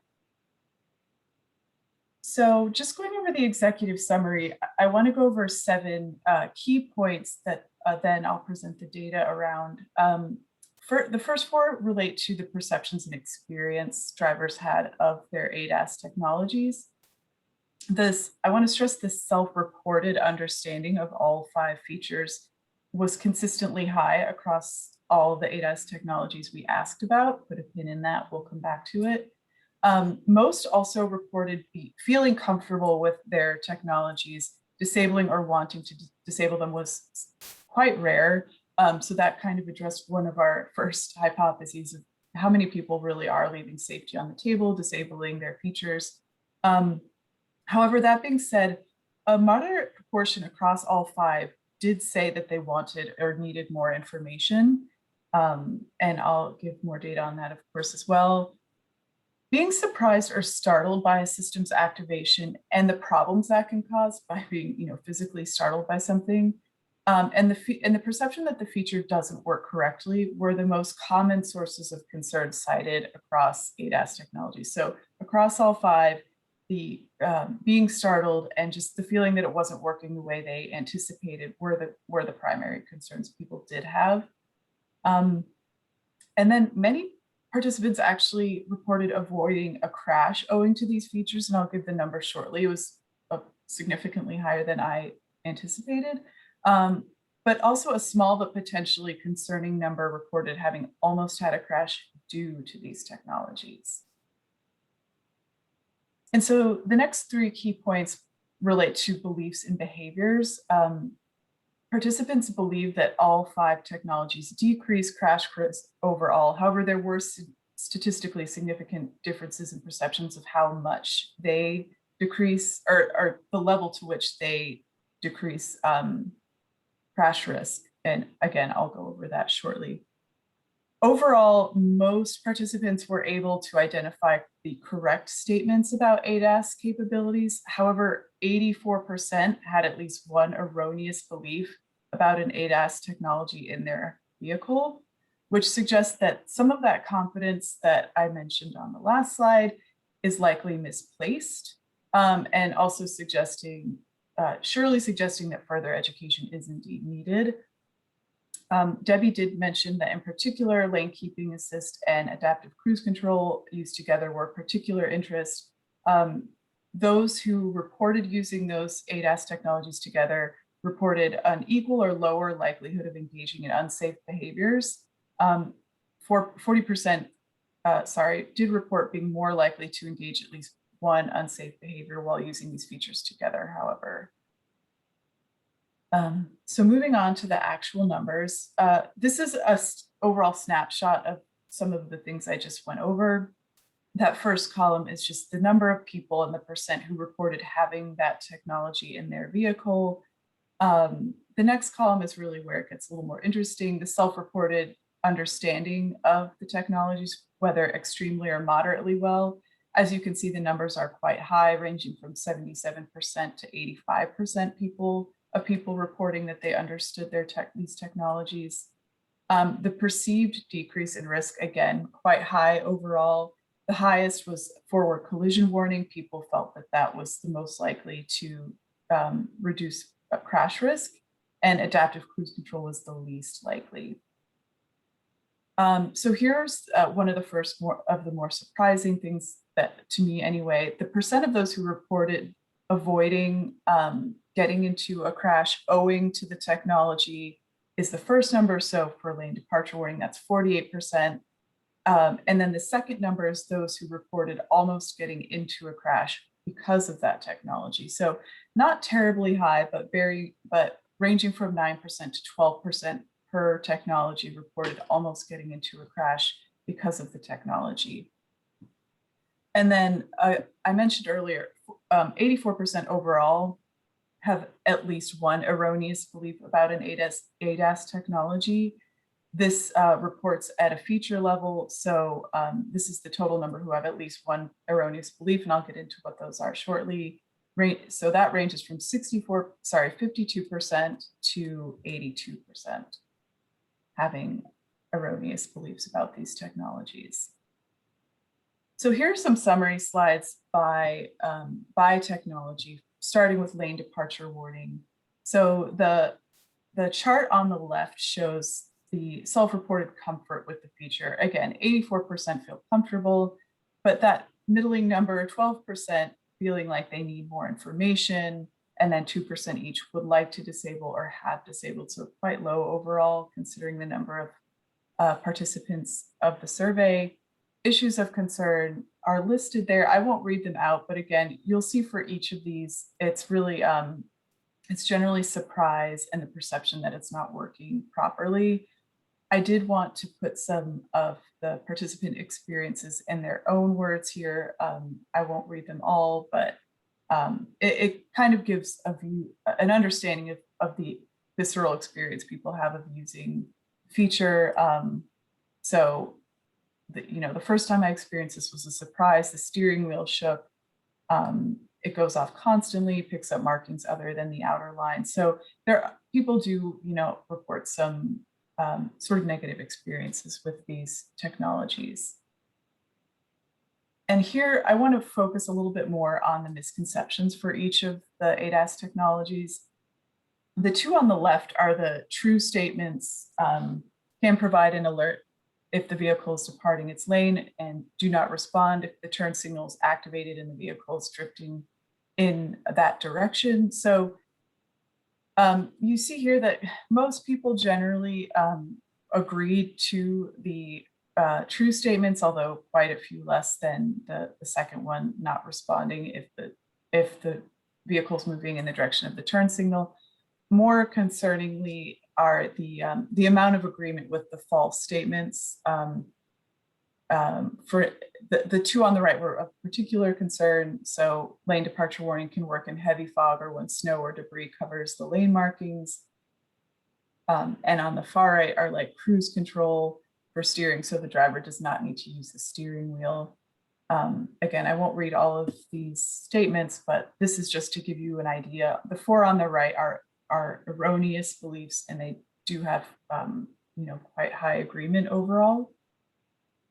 Moving on to lane keeping assist, again, I won't read all of this to you, but slightly less comfort with this feature, 77%, and almost 20%, almost a fifth of people feeling like they need more information on the feature. Again, general discomfort and surprise by the feature being a key issue of concern, and the perception it doesn't function properly. A few people did talk about using lane keeping assist when roads are bad and that being a real issue, and lane centering not working, the car hunting back and forth, things like that. So moving to beliefs about the system, 64% of participants have at least one erroneous beliefs. Again, like the previous slide, the two statements on the left are the true statements, can steer the vehicle back into the lane if it begins to depart. And second, do not respond, same as the other one, if the turn signal is activated and the vehicle is drifting in that direction. The misconception that we felt was most concerning had 43% agreement. Again, can work in heavy fog or when snow or debris cover lane markings. And then also 42% of people believing lane keeping assist can swerve to avoid vehicles moving into your lane, can bring vehicles to a slow stop if it departs from the lane. 39% for that last one.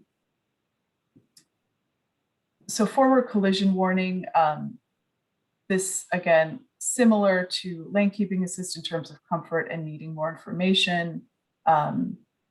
and participant experiences in their own words. It startles me more than it helps me. It's too sensitive, even at its lowest setting.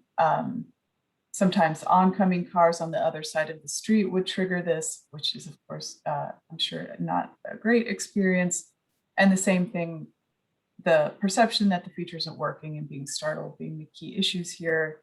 The true statement on the left can use sounds, visuals, or vibrations to warn a driver that a response is needed to avoid a crash. But then quite a lot of agreement with the other untrue or erroneous statements. Can automatically apply great brakes when the vehicle gets too close to a vehicle ahead. And on the far right, the more concerning, can automatically steer the vehicle away from a hazard ahead. People thought that forward collision warning was capable of that. So second to last, automatic emergency braking. This had the highest level of people, I believe, who said they wanted more information, with 25%, 72% feeling comfortable with the feature. So similar issues with concerns: too sensitive, activates unnecessarily, being surprised by the system's activation. There's a lot of, quotes around people's negative experiences with automatic emergency braking. It slows down suddenly. I've almost been rear-ended due to this. It slows the car down too drastically. It cannot take into account when I can move over to pass a car turning right. So people are having some issues with this feature. Again, this one had higher identification with the true statements, uses sensors and/or cameras to monitor how quickly you are approaching vehicles ahead, and alerts the driver of imminent collisions and automatically applies the brakes. But there's still there's over 55 and almost 50% agreement. And on the far right, the more concerning, makes it safe to follow vehicles more closely than without the system. That's obviously a concern, as is alerts the driver of an imminent collision to the rear of the vehicle, is a clear misunderstanding of the feature. And the last feature I'll go through, I'm sure you're grateful, is adaptive cruise control. Similar levels of comfort and needing more information to several of the others. My favorite quote from the open ends that I got to read through was the last one: "Let me tailgate." Some people just want to tailgate, I guess. But a lot of people feeling like the feature wasn't really relevant to them. They don't need it. They're safe drivers. Or jerky acceleration that seemed uncontrollable. Just the experience of the feature itself not being what they expected or hoped for. And the last set of statements about feature, so pretty low agreement compared to the others, with the true statements: able to brake the vehicle in any situation as long as the system has detected a vehicle ahead, may accelerate if the vehicle ahead moves out of the detection zone, can brake the vehicle to a stop when traffic ahead stops, and accelerates when traffic begins moving. And then some concerning beliefs about working in heavy fog, as we saw with lane keeping assist, automatically detecting and stopping the vehicle at red stoplights, and automatically slowing down for school zones and crosswalks. So just 2 more slides before we open to questions. We did, as mentioned, want to understand people's beliefs about using lane keeping assist and adaptive cruise control together. 58% of participants who reported having both features said they used them together. And the 2 main questions we asked about here were the kinds of roads that they would use the 2 features together on, and in the kind of weather conditions they would use the features together. So in these tables, everything that's shaded pink are unsafe road types on the left and unsafe weather conditions on the right. So you see, again, fairly high use of these features together on unsafe roads, such as city streets, suburban streets, roads with leaves or debris on them. Likewise, unsafe conditions such as heavy rain, heavy fog, snow. So some fairly high numbers there of unsafe use of these features together. And then the last slide, which is, you know, mainly of interest in terms of informing the campaign, the future campaign, where people learned about their ADAS technologies. And this was interesting to me because I don't know how many people you assume, you know, pore over their user manual, but that was the highest, that was the most common source of information about ADAS technologies, with around 55%. 40% said they learned through a brief introduction at the dealership. And then around a third said someone showed them how, and it really drops off from that. Few people having in-depth instruction, online videos, and so on. So with that, I will open it up to questions. Debbie, I don't know if you had anything else that you wanted to say around those results before we do that. Actually, there was one other thing that I thought we should highlight. People do actually see these systems as decreasing risk in their driving, averaged between 75 and 85%. And many people actually said that they had avoided a crash owing to this technology. If you want to show slide 30. Yeah. Oh, sorry. Sure, let me go down to 30. I don't want to give anyone. Sorry. This is in the appendix for everybody else. Yeah, which will be sent around. My numbers aren't showing. Oh, Debbie, a couple more slides. Okay, apologies. Yeah, it just says many has had avoided a crash owing to an ADAS technology. That one right there, yeah. So I just thought this was really interesting, and we actually had some, you know, personal experiences that were also shared in our discussions around avoiding a crash. So I thought that was good to highlight as well. Yes, and just so everyone knows, this is in what's being sent around. It's also summarized in that first table that I showed you with data. Thank you, ladies. Okay, we'll go ahead and open it up to questions. I understand Zach Hutchins has his raised hand. So Zach, you're first on the floor. Thank you very much. Zach Hutchins from WATEC. I have a question for you about your slides around agreement and disagreement. My question is, it's troubling, of course, if somebody agrees with something that the system doesn't do, or there's facts that are untrue. I guess I have a question about, it looked like on a couple of your slides, people were disagreeing with things that the system does do. And so it seems like that would indicate, you know, more kind of separation or between the user and the technology. Is that, so you highlighted the stuff that's not true that people are thinking of.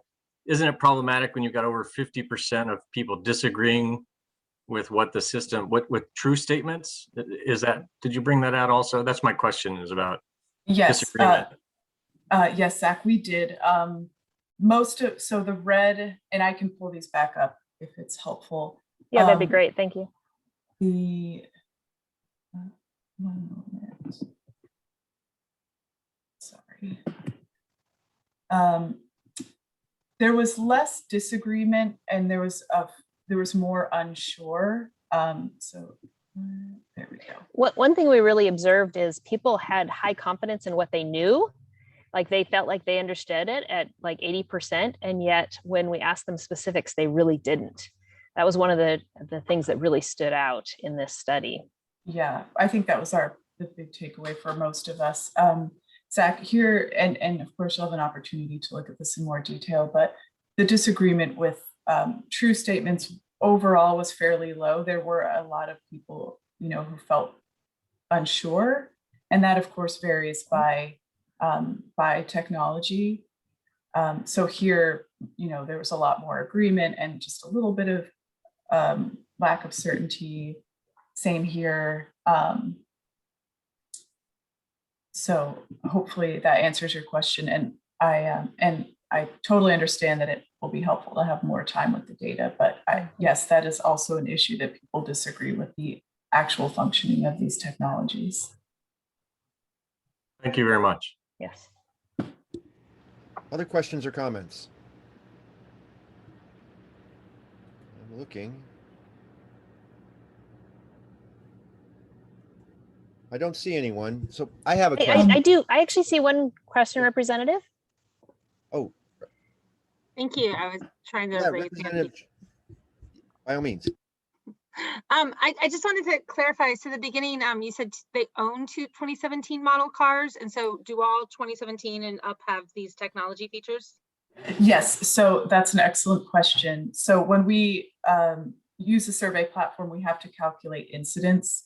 And because we didn't have, sadly, exact incidence of these technologies, we kind of went through a lot of maker data and saw that around 2017, the prevalence of ADAS technologies really increased significantly. So what we did is we asked that as a pre-qualification question, and then we asked people if they had the technologies, and that's how they continued through. And that was just, it doesn't mean that they definitely have the technologies. It was just our way of calculating incidence to get the sample right. So Debbie, I don't know if you want to talk about that at all. Yeah, we essentially, we said, we assumed that more people with 2017 and later vehicles would have these, but we did ask them, we said, do you have these systems? And only people who said they had these systems did we ask these questions of. So we can't verify it, but they at least have the impression that they have these systems. Does that answer your question? Yeah, that might explain why those 2% of people don't think that it blinks, right? Like, I don't see how you could miss that on your car. Right, yeah, right. Yep.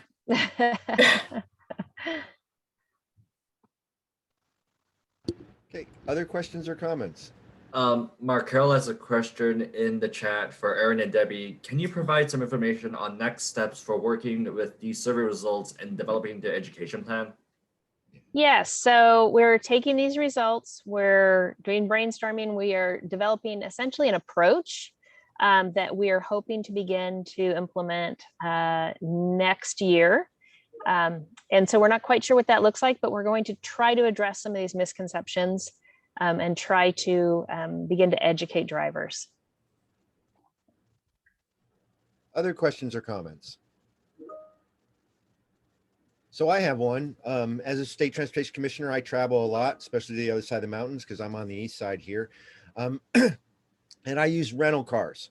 So I use rental car agencies on a regular basis.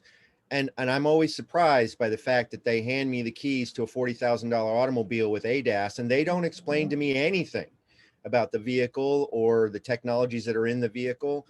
I'm wondering, are we working with rental car companies and OEMs to try and come up with an education plan to, something quick, down and dirty, one pager, something of that nature that we can get out there so people understand when they take those keys, what type of vehicle they're getting into? That's a great question. I do think that's a big gap in knowledge. I think it's an area that deserves to be absolutely looked at because you've got, even when people buy a new vehicle, they're not really getting much of this explained to them, let alone when they're renting a vehicle. We know how quickly that happens. So I think that is an issue that needs to be looked at. I don't know that there's going to be an easy answer for it, but absolutely that's an issue. Thank you. Other questions or comments? Wow. Okay, well, everybody's quiet today. And we are way ahead of schedule, folks. And our next group, I'm actually going to fall to the moderators or the people here helping the staff. What do you want to do? Do you want to move things up? Is the other group ready?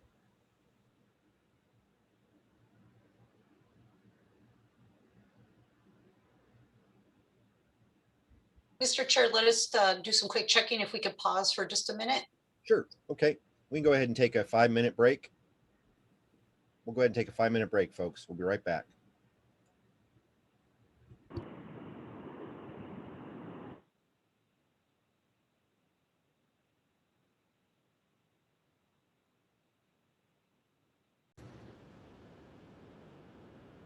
So I hope you all had a good lunch, and we now have our panel ready to go for the automated technology safety panel.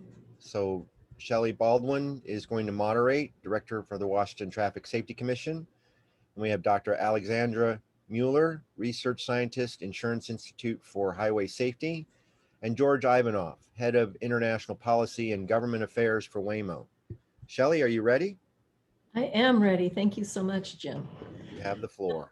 For this afternoon's session, I'll ask that we're going to hold all of our questions until the end. Both speakers will have about 15 minutes to present on their topics, and then I'll facilitate the discussion, posing some questions to them, opening it up to the executive committee members also to ask questions. You can raise your hand, you can put questions in the box, whatever works best for you. I believe that we have Dr. Mueller on cue to go first. Are you ready? I am ready. All right. As soon as I can figure out how to share my screen. All right. Can you see in full view? I can, yes. Yes. Well, okay. So good afternoon, folks. My name is Alex Mueller. I'm a research scientist at the Insurance Institute for Highway Safety, and my talk today is going to be on the subject of driver attention while using level 2 driving automation. Let's see. There we go. So before I begin, let's just quickly bring everyone back up to speed about what level 2 driving automation is and why driver attention is relevant to study. So level 2 driving automation is designed to make the driving task easier. It simultaneously incorporates adaptive cruise control and lane centering. And adaptive cruise control is like regular cruise control, except that it automatically adjusts the vehicle speed to keep a set distance to any vehicle in front. Now, lane centering actively and continuously steers the vehicle to keep it centered within the lane. And when these two systems are used together, it's easy to see why some people might think these systems can practically drive the vehicle on its own, but it's not the case. These systems are not at all self-driving, and the driver is required to monitor what the vehicle is doing and what is happening on the road. And the problem is humans are just not very good automation supervisors. The problem is we struggle to sustain the necessary attention to monitor the vehicle over time, especially when our physical involvement is reduced. And so you might say, okay, well, why is driver inattention a problem? Well, the thing is, these systems frequently encounter conditions that they're unable to handle and that require the driver to intervene, sometimes very rapidly. And sometimes this happens under fairly mundane conditions that you might not expect, actually. So let's take a look at this video. Hopefully it's playing. And you see how the left lane line is faded? The vehicle here is trying to center itself within the lane, but it can't figure out where the center is. So it actually misreads the gore area as part of the lane and pulls itself towards the crash attenuator. Now, fortunately, the driver took over in time, but sometimes people are not so lucky, and it can lead to fatal crashes, as we've already seen in the news recently. And this is a very good example why it's important to test these systems on public roads when trying to understand how people use them. So clearly driver attention when using this technology is important to study, but how does one go about measuring something as complicated as a person's level of attention on public roads? Well, the phenomenon of inattentional blindness offers a way to do it. So inattentional blindness is the failure to perceive something in front of you. And often this is because you're paying attention to something else or are distracted with another task. And this phenomenon helps to explain the look but fail to see crashes, which basically are when people crash into the very thing that they're looking at. So we developed a proof of concept to explore the issue based on a famous experiment that some of you might already be familiar with. And this is the invisible gorilla test. So participants watched videos of 2 teams of players playing basketball, and they had to count how many passes one team made. Now, let's see this playing. Okay, so at some point in the video, a person in a gorilla suit walked through. And what is so interesting is after the videos, when participants were asked whether they had seen anything odd or surprising, many of them, in fact, failed to recall seeing the gorilla at all because they've been so focused on counting the number of passes. So we came up with our own version of this test. We had participants drive a Mercedes C300 that was equipped with a level 2 system for an hour on a Maryland interstate. And there were 3 surprise events that happened during their drive. Now, here you can see what those surprise events look like. Essentially, we strapped a giant pink teddy bear to the back of another vehicle that overtook participants 3 times to remain in view for approximately 30 seconds, 2 to 3 car lengths ahead, before falling back out of sight. Now, after the drive, participants were then asked whether they had seen anything odd or surprising about any of the vehicles that they had seen during their drive. And if participants said yes and correctly described the bear, they were then asked how many times they had seen it. Now, if participants did not recall the bear, they were then not asked how many times they had seen it, obviously. So this gave us 3 groups of recall accuracy. Participants could have answered both questions correct, and therefore we would consider all correct. They could have answered only the first question correct, and therefore only be partially correct. Or they could have not recalled the bear at all, and therefore have none correct. Now, we also wanted to find out whether all drivers are affected the same way when using the technology. We know that the experience that a person has with driving in general improves how efficiently and effectively drivers process information in the environment. So we wanted to know if being familiar with the technology might similarly affect how attentive people are when using it. We expected that people who were not familiar with level 2 systems would probably spend more time focusing on what the vehicle was doing instead, and less to the rest of the roadway, whereas people who are more familiar might have more accurate expectations and understanding about the system capabilities and limitations, and therefore might spend more time looking to the road beyond just the vehicle's immediate behavior. And we had 3 groups of drivers, as you can see here on the slide.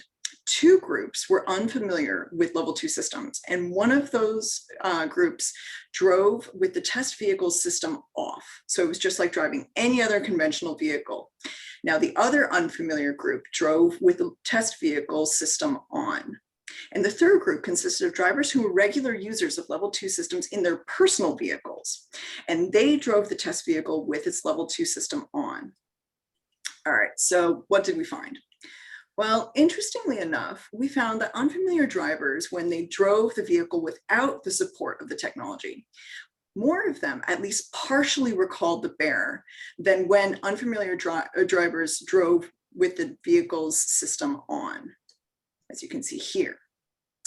Now, what's interesting is that familiar drivers, on the other hand, actually seem to have an advantage when using the driving automation, because many more of them were at least partially, if not completely correct in their recall than unfamiliar drivers who drove with also the system on. Now, for the sake of time, I'm not going to show you the iGlance data, but we did record videos of participants during their drive. And we found that people who scanned the road more are also more likely to recall the bear compared to those people who tend to look straight ahead. In fact, the people who tend to look straight ahead more were also less likely to recall the bear. So it's not surprising that people showed greater inattentional blindness to the bear when they didn't look around very much.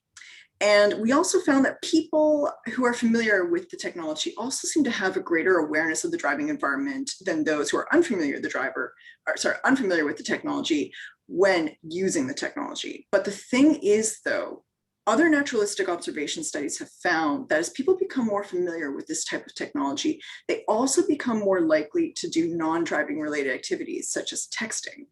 So this means that these systems have to be designed in a way to be effective and robust in their monitoring and management of drivers in order to keep drivers engaged in the driving task. Now, doing so will very likely leverage the benefits of familiarity to keep drivers attentive to the road. So earlier this year, we published guidance on how these systems could be monitored, how these systems can monitor and help keep drivers in the loop. And what I mean by keeping drivers in the loop is that when the driver is supervising what the automation is doing and is ready and able to further intervene at a moment's notice, this means the driver is actively engaged in the driving task. Now, to fall out of the loop means that the driver has become disengaged from the driving task in some way. And so I'm now going to talk about briefly some of the topics that are covered in the guidance that we published. So first of all, let's talk about what these systems can monitor about the driver to know when he or she has fallen out of the loop. So we recommend that these systems monitor where the driver is looking and also what the driver's hands are doing. It can accomplish this through monitoring through head tracking or eye tracking, as well as through steering wheel sensors or cabin cameras. The idea is that these systems should monitor multiple behaviors simultaneously to get the most accurate and reliable results. But drivers could still fall out of the loop at some point. So what should the vehicle do to bring them back into the loop? First, we recommend that these systems use attention reminders. And these alerts should escalate in order to ensure that the driver is not out of the loop for long. So that means that part of this escalation should involve multiple modalities and also clear and concise communication about what is expected of the driver. Now, the vehicle can also use pulse braking or adaptive cruise control coasting, both of which should result immediately in the driver resuming control of the throttle and wheel. Pulse braking is very difficult to ignore. Our vestibular system is very sensitive to changes in acceleration, and coasting produces a reduction in speed that the driver will immediately want to override. But what happens if the driver is still ignoring the vehicle's warnings or is somehow incapacitated? Well, the level 2 system should then initiate a stopping procedure because it's more dangerous to allow the vehicle to continue unmonitored than to come to a controlled stop. However, because stopping on the highways is still dangerous, EMS or emergency services should be called because the driver might require medical attention. Now, if these countermeasures have been initiated, or if the system has detected that the driver has been out of the loop too many times, it should then prevent the driver from using the level 2 system for the remainder of the drive once the driver has resumed control. At that point, it's clear that the driver has not been using the system in a safe manner and should no longer have access to the level 2 system. Now, all of these recommendations that I've mentioned so far are reactionary in nature, but there are also proactive designs that automakers can use to help keep drivers engaged in the first place. And one of those ways is through cooperative steering. Now, cooperative steering requires the driver to help steer the vehicle at all times. But the thing is, the system's assistance makes steering overall easier and less effortful. Now, some systems have automatic lane changing and overtaking capabilities. And as the name implies, some of these features allow the vehicle to make lane changes and overtake to pass vehicles on its own in order to keep traveling near or at its set speed. Now, most of these systems require the driver to use the turn signal to tell the system that the driver wants the vehicle to make an automatic lane change or pass the vehicle ahead. The problem is, though, these capabilities are incredibly sophisticated, and you must remember that these vehicles are in no way self-driving. So it's not surprising that having this degree of functional capability in a only partially automated system can actually erode a driver's understanding about his or her responsibilities when using the system, as well as their understanding about what the system limitations might be. Now, another point to note here is that a safety case for these automated lane changing and overtaking features has not been made. There are no data to suggest that the functionality actually reduces crashes. And this is because automatic lane changing and overtaking functionalities are not the same as crash avoidance systems, such as blind spot monitoring or lane departure prevention, which actually do have safety benefits and reduce the types of crashes they were designed to prevent. Now, to that point, it's imperative that crash avoidance features not be allowed to switch off when the level 2 system is used, because level 2 systems do not have the same hazard avoidance capabilities. So in summary, we caution against offering automated lane changing and overtaking capabilities in level 2 systems, but if automakers are to offer them, they have to be designed in some way that verify that the driver is in fact paying attention to the road and what the vehicle is doing when they perform those automated maneuvers. And this brings me to my last couple of points. It's crucial that these systems clearly communicate to the driver what and why they are doing what they're doing, as well as what their limits are, so that drivers can know what their own responsibilities and roles are when using them. Now, it's also imperative that these systems be used only under conditions for which they were designed. And this can be accomplished, for example, through geofencing. Now, I know I've given you a lot of information right now, so I'm just going to conclude by saying that these recommendations are currently helping to inform the development of IIHS's consumer information testing program on driver management strategies in level 2 systems that are available on the market today. So I'm going to pass it off now to the next presenter, and thank you very much for your time.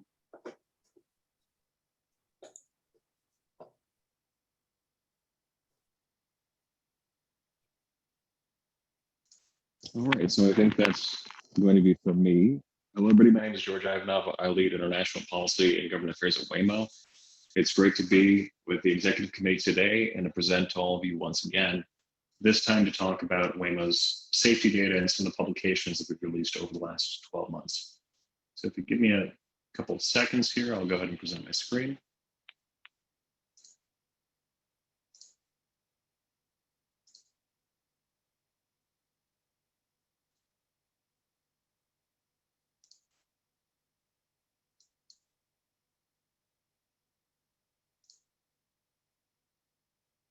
Okay, so if you all can see this, we'll go ahead and just kick off. We're going to cover a couple of things today. We're going to talk about Waymo's approach to safety and the safety framework that we use for deploying fully autonomous vehicles on public roads.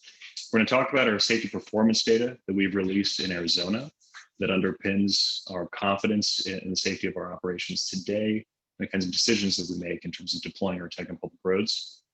And we'll talk a little bit about the most recent publication from our side, which is on reconstructing fatal crashes that occurred by manually driven vehicles in Chandler, Arizona, in the same operating domain as the one that we drive in, and how our vehicle would have performed had it been involved in those fatal crash situations. So beginning, what is Waymo? Waymo is a company focused on building the world's most experienced driver. And this is our technology, which we call the Waymo driver. It's a combination of hardware and software that can make a vehicle fully autonomous. Our mission is to improve safety and to make it easier and safer for people and things to get where they're going. We began in 2009 as the Google Self-Driving Car Project, and over the last 12 years have worked to develop this technology, which is operating at level 4 autonomy and operational today on public roads. But it didn't always start there. It started with a concern on safety and the concern around distraction, and much of what you heard in the prior presentation from IHS regarding partially automated systems. We, in fact, began working initially on the L3 system in 2009, and that was initially to address the serious concerns we had in the US and globally of fatalities and injuries that we saw from human-centric driving.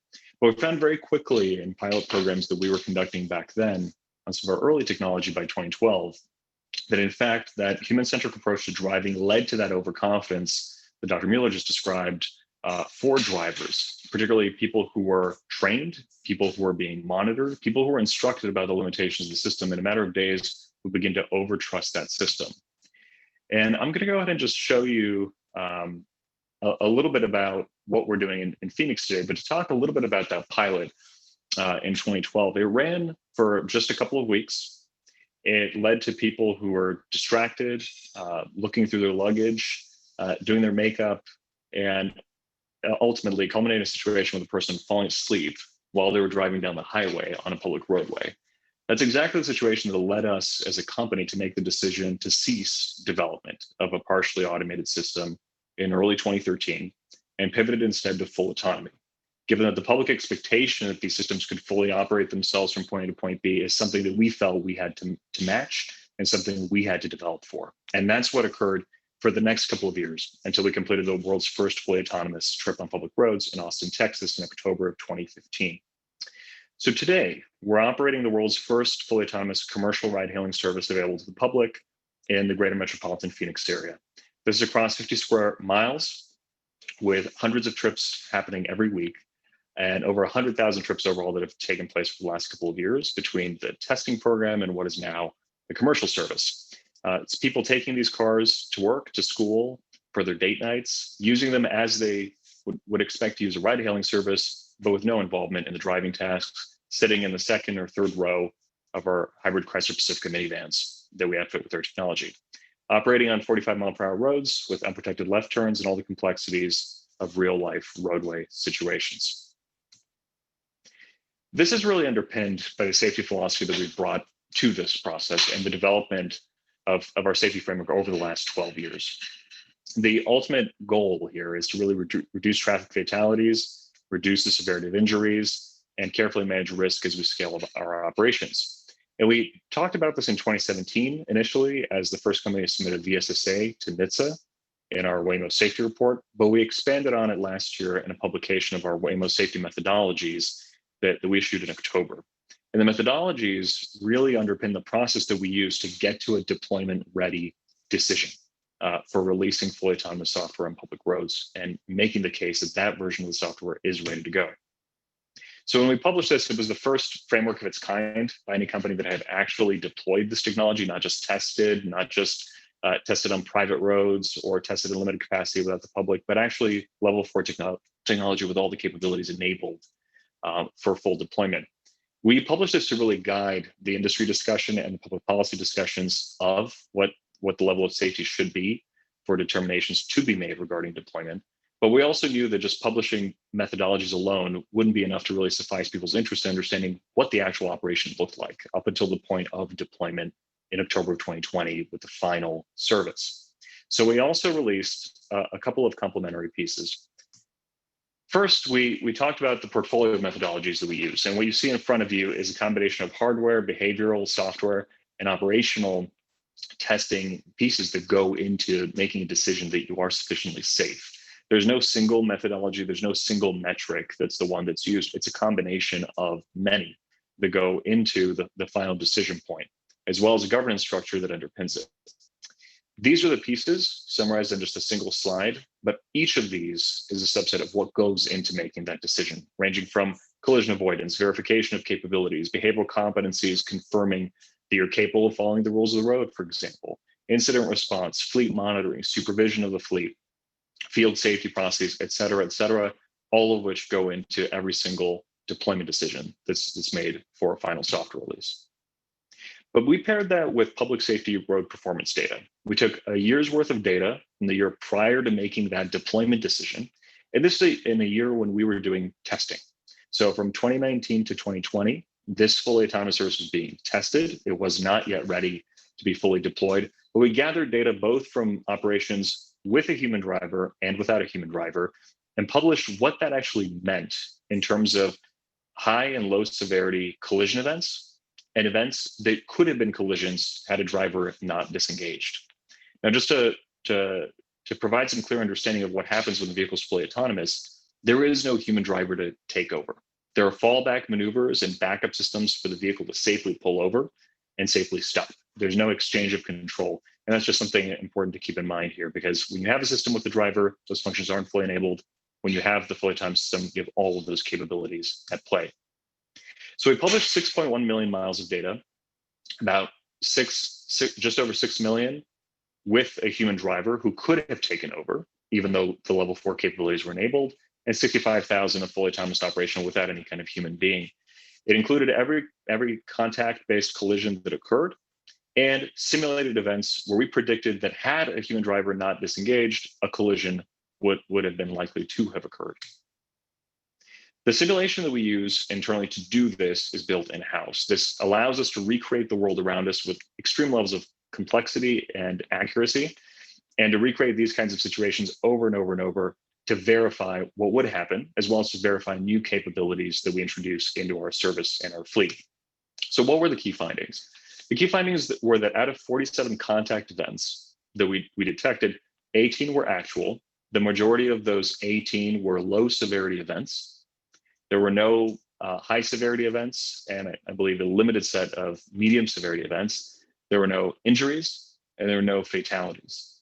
Most of those events were rear endings of the vehicle, much like you may have seen in states like California, where the vehicle was stopped or slowing down and is rear-ended by a human driver. And this is something that we see common throughout any kind of fleet operations, whether they're manually operated vehicles or autonomous vehicles.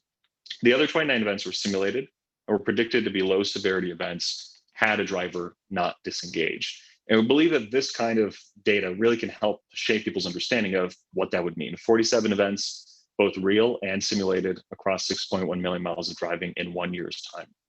But we knew that one of the key criticisms of this would be that there's a human fatality on average in the US once every 100 million miles. And even for Waymo, which has driven over 20 million miles of public roads and 25 billion simulated miles, that's not enough to have the statistical accuracy that you could, in fact, avoid with the system every fatal collision that human drivers would experience on public roads. So what we really took a look at deeply and was available to us in Arizona is data on human fatal collisions that occurred in the same operating domain where we operate our fully autonomous service today. What you're seeing here is a real life situation. This is a blurred image from a real fatality and a tragic event where at 107 miles per hour, an intoxicated driver ran a red light, was injured, and really, unfortunately, killed the driver in the responder vehicle. And it was one of over 70 events like this that we found over a decade's worth of time, where police reports were available for us to accurately reconstruct what would have happened if the Waymo driver, through simulation, had been put in the initiator role of the driver that initiated that fatal crash, and the responder role, trying to respond to a driver that would have caused a fatal crash. And we ran this through a number of test cases. We ran more than 6 dozen different test scenarios. And what we found was very, very interesting. I'll just go through these cases one by one, and then I'll talk you through where we landed in terms of some of the conclusions.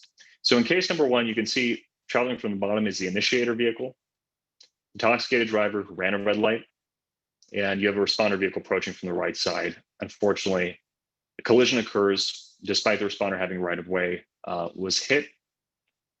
And now repeating that situation, what would have occurred with the Waymo driver? So again, traveling from the bottom of the screen as the initiator, you can see basically a line of prediction here, the vehicle slowing down, no crash would have occurred. And now as the responder coming from the right, where the driver would have slowed down prior to the red light runner going through the intersection. Case two, a very similar type of situation, but in this case, extremely severe instance of a vehicle taking a wrong, not sufficiently sharp turn in this kind of residential area, led to a fatality with the responder traveling from the right side. And now simulating with the Waymo driver, initially as the initiator, the Waymo driver would have stayed in the lane of traffic rather than going in the opposing lane and causing a head-on collision. And as a responder, sensing the vehicle, braking prior to that initiator vehicle, actually moving through that lane of traffic and then going off into the shoulder. And just one final case to show you here is another unfortunate fatal event. Again, an intoxicated driver speeding, running a red light, and the responder turning left to go west led to a driver fatality for that responder. So the Waymo driver initiating, coming from the top of the screen, again, slowing down for the vehicle turning in. And as the responder turning left, detecting the vehicle coming, slowing down, yielding, and then proceeding. So in combination, what we found is that between these events over the course of these 10 years, the Waymo driver would have avoided 100% of all the situations as the initiator. As the responder and the vehicle being hit by these drivers, we would have avoided or mitigated 100% of the collisions. Now, how does that break down? It means that about 82% would have been completely avoided in the responder role, and the remainder would have been mitigated. So below, just to show you a little bit of the severity analysis, both of the original crash and the likelihood of serious injury in the crash simulation, this will give you a sense of just these types of mitigated crash types and how the variance in actual serious injury rates really changes between what you saw with the original fatal crash and the Waymo simulation. And this will give you a sense of what we had to do. Really, these are the types of crashes that occurred in the whole simulated set, and really the kinds of maneuvers that had to be properly executed to make sure that the Waymo driver was avoiding these situations and these fatal crashes. So this is just a brief breakdown of the evasive maneuvers that we took, both with and without evasive maneuvers, to avoid 32 of the crashes completely. And all in all, we think that this is an important measured. So if we take it together between the public road performance data and the fatal crash reconstructions and simulations, we believe that it gives people a really new insight into how vehicles are performing. You need a substantial amount of miles driven to actually demonstrate this kind of data. And you also need the actual collision data, particularly the fatal crash reconstruction data from that geography. This is really comparing Waymo to fatal crash reconstructions in Chandler, Arizona. It may not be true in Washington, it may not be true in other states. What are the most common crash types? But there's some really common parallels here in terms of indicating how you set up this system to have a safety framework to drive and the kind of data you collect to convince yourself as a business that you're safe to operate on public roads. It's these same kinds of philosophies that we take to every jurisdiction where we operate. In every future jurisdiction where we plan to have level 4 fully autonomous operation, while that's limited today to the greater metropolitan Phoenix area, that will expand to other use cases and geographies. Beyond ride hailing, we're also working on heavy duty trucking, where we're developing a level 4 system for logistics and heavy duty freight. We currently have testing between Arizona and Texas, and we're also looking at light duty delivery as well as other use cases. But you can imagine how these kinds of data types and data sets will be important. We believe will be important to the long-term discussion with policymakers and governments in terms of what it really means to be sufficiently safe as you proceed ahead to actually deploying these kinds of services. So with that, pause right there. Thank you so much for your time, and back over to you. So thank you very much, both of you, for very enlightening and wonderful presentations under a time limit. I know that this is a topic where you could probably both talk for a couple of days and not run out of things to say. So I'm hoping that we can have some questions, and I'll kick us off while executive committee members might be thinking of theirs and putting it in the chat or raising their hand.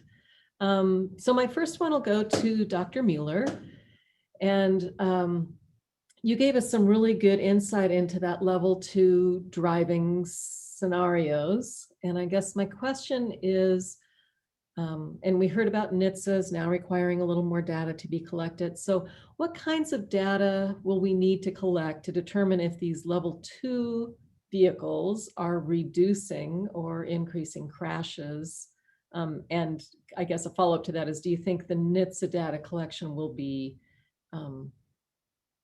helpful there?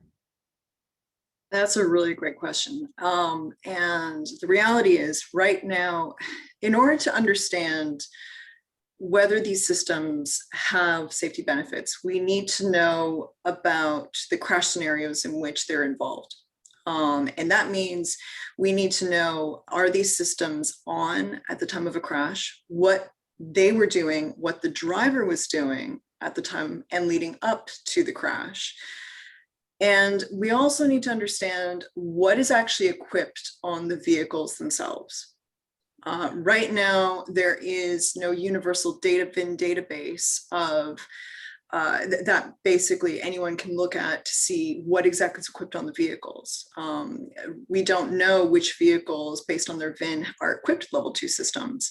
And a problem is the cans or the black boxes of these vehicles are often inaccessible to crash investigators. Also, sometimes in crashes, just seconds before the crash, the system itself might disengage. And therefore, the system might have not been on at the time of the crash, but it still played a very relevant role to contributing to the crash scenario itself. So we need to understand what is happening under these crash scenarios. We also need a database to understand what's even equipped on these vehicles. And we also need to understand what these systems are like to live with. And that's where naturalistic longitudinal data come in. So we need a VIN database, we need police crash report data, as well as access to the black boxes in these vehicles.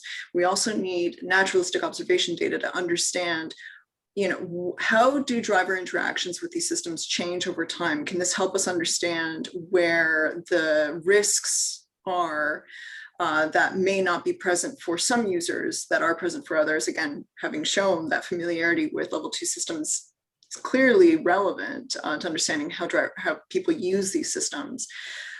So definitely, while NHTSA's effort now is certainly going to help contribute to a general understanding, it's only part of a very complex puzzle that we're really only beginning to understand sort of where the data needs even are. And I'm sure George has more to speak about this as well. Would you like to add anything, George?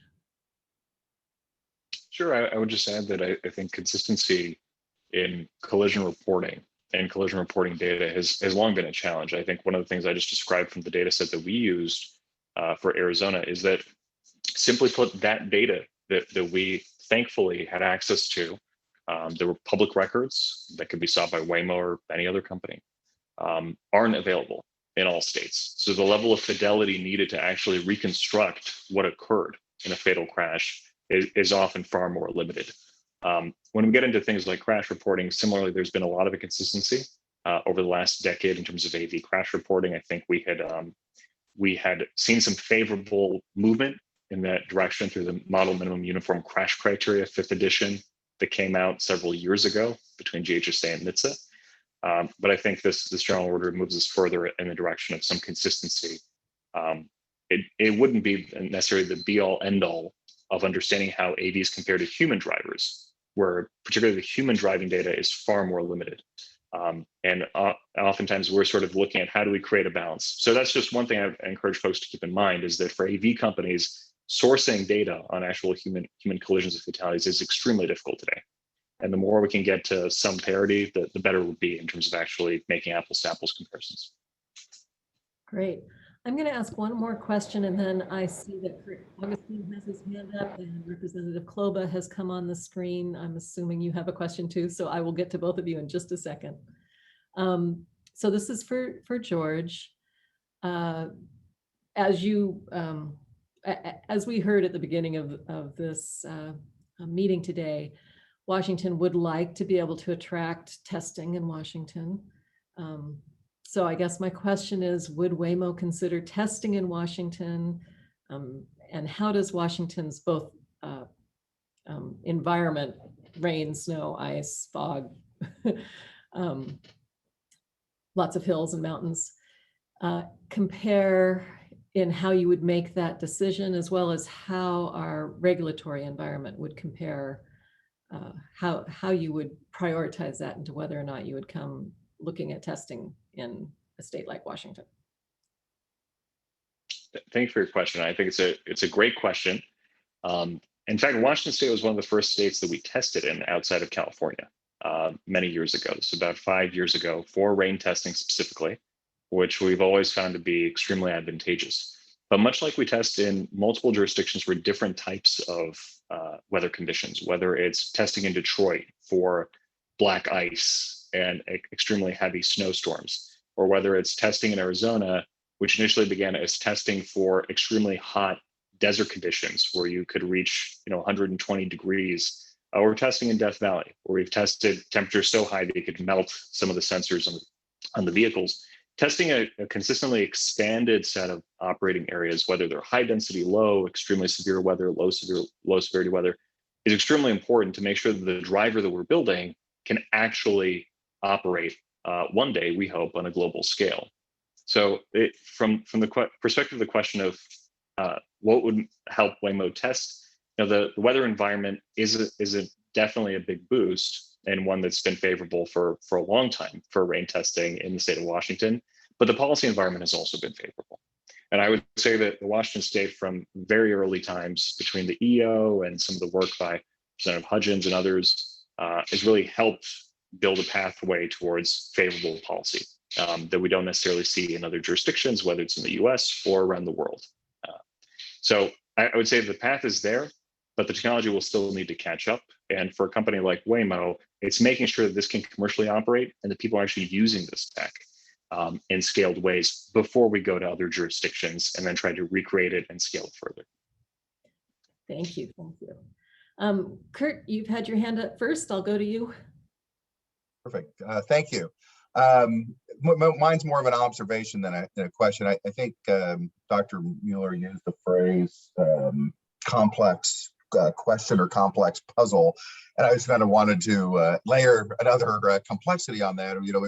Heard both Dr. Mueller and George talk about the need for more data, more cameras, more imaging, At the same time, we as automakers are wrestling with policymaker calls asking not to have those type of devices in cars based on privacy needs. So it's really kind of, we're wrestling with the privacy concerns versus the safety concerns. And it's just, everybody has a different perspective on cameras in the car and et cetera like that. I just, again, just wanted to make that observation. Thanks. Thank you. Representative Kloba, did you have a question? Sure. So just a little context, when we were working on House Bill 2676, there was, we kind of discovered that with our testing pilot program, the manufacturer or company who wants to do the testing gets to decide just by merely checking a box if they have a human in the car or no human in the car. And there were no sort of pre-qualifications for why you might get to bridge that gap from no driver to, or from a human driver, safety driver attendant to no driver. And, when we reached out to just random sampling of folks in the general public, they were pretty horrified that there was no particular, like, you didn't have to prove anything. It was just a desire to do so. So I have to say, I am really excited to hear that Waymo, I mean, I assume these companies are thinking about these things, but to actually give that level of somewhat level of confidence for the public to know this is what they're going through. These are the benchmarks that they're trying to meet with their own program before they take that risk, not only to themselves, obviously there's a financial risk if something goes wrong, but there's also a great risk to their reputation and the reputation of this whole technology and the potential comfort level of the general public in the future. So I'm wondering with Waymo, have you felt like publishing that safety framework and some of the details about, your methodology and how you're deciding if the tech is ready, do you feel like that has been any kind of a problem with in terms of your own, specialized knowledge, proprietary information, et cetera? Or have you been able to do that kind of work in a way that's beneficial to both you and the public? Your Representative Kloba, it's a great question.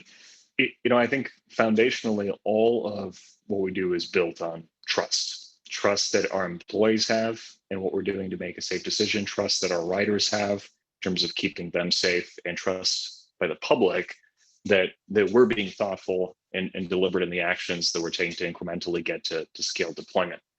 From the earliest days, before there were any safety frameworks, before we published any safety documents, that began with dialogue.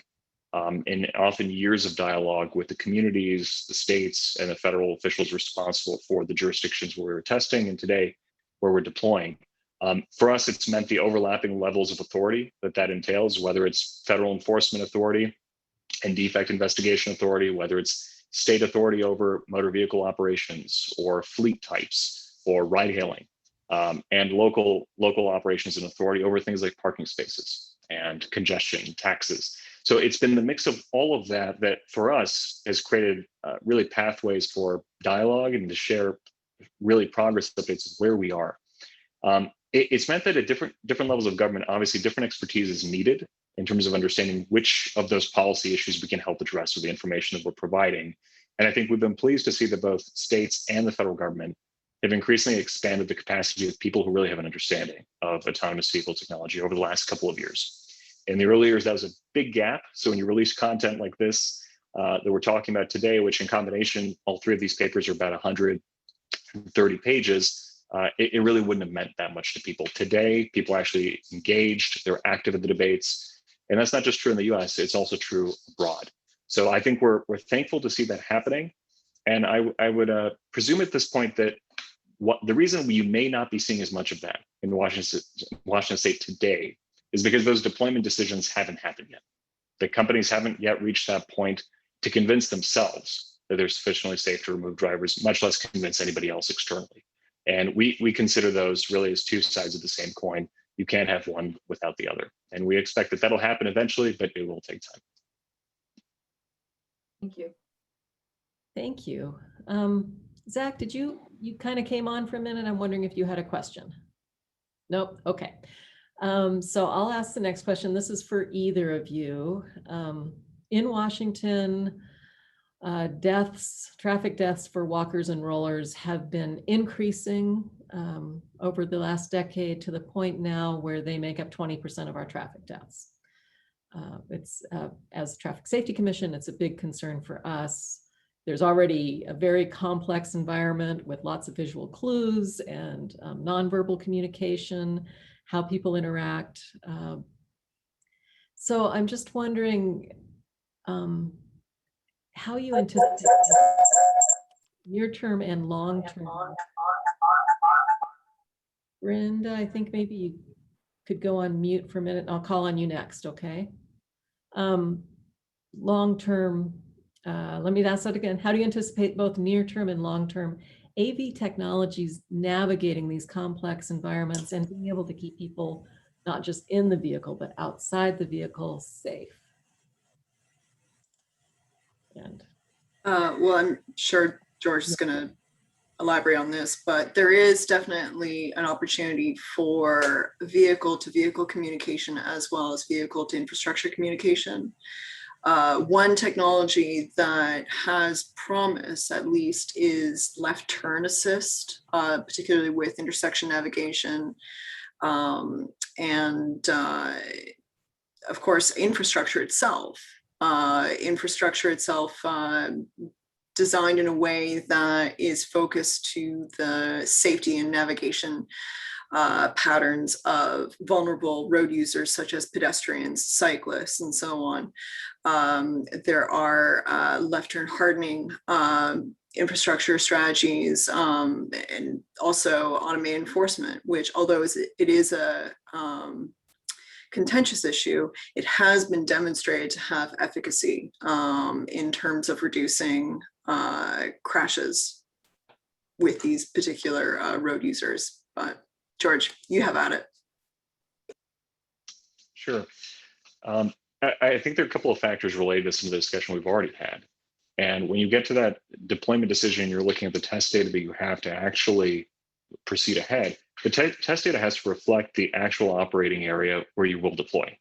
So when we're talking about high density areas that have some of these extremely serious injuries and fatalities, whether pedestrian fatalities, wheelchair riders in some cases, scooter riders, a vast combination of the types of fatalities that you don't necessarily see in suburban or rural areas, it's extremely important that you have a diversity of data to basically show how you would avoid or mitigate those kinds of collisions, just like some of the data that we showed for Metro Phoenix. But that's really going to revolve around testing in the real world. It's going to be testing virtually and testing in closed courses, some situations that may simply be too unsafe to test on public roads. And it's those three pillars that go into every single release of our fully autonomous system.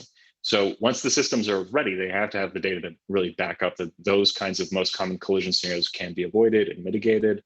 And I expect that if further development is needed, that would delay those kinds of decisions going forward. But that's why oftentimes when we talk about different places and locations, it's not just the weather, it's not just the geography, it's the driving behaviors, it's the number of pedestrians, it's the kinds of situations that are involved. And to do this, the system has to have the capabilities in the actual self-driving system to actually mitigate all of this and account for it. We as Waymo cannot rely on infrastructure today. We never have been able to, because from our start in 2009, there was no smart infrastructure. There was no 5G in every person's pocket on the cell phone. And building the system revolved around building a driver. So if there's no connectivity, there's no connected roads or traffic lights, the system can safely operate. If one day those systems are put in place and they're put in place at scale 10, 20, 30 years from now, would the Waymo driver take advantage of it? Most likely.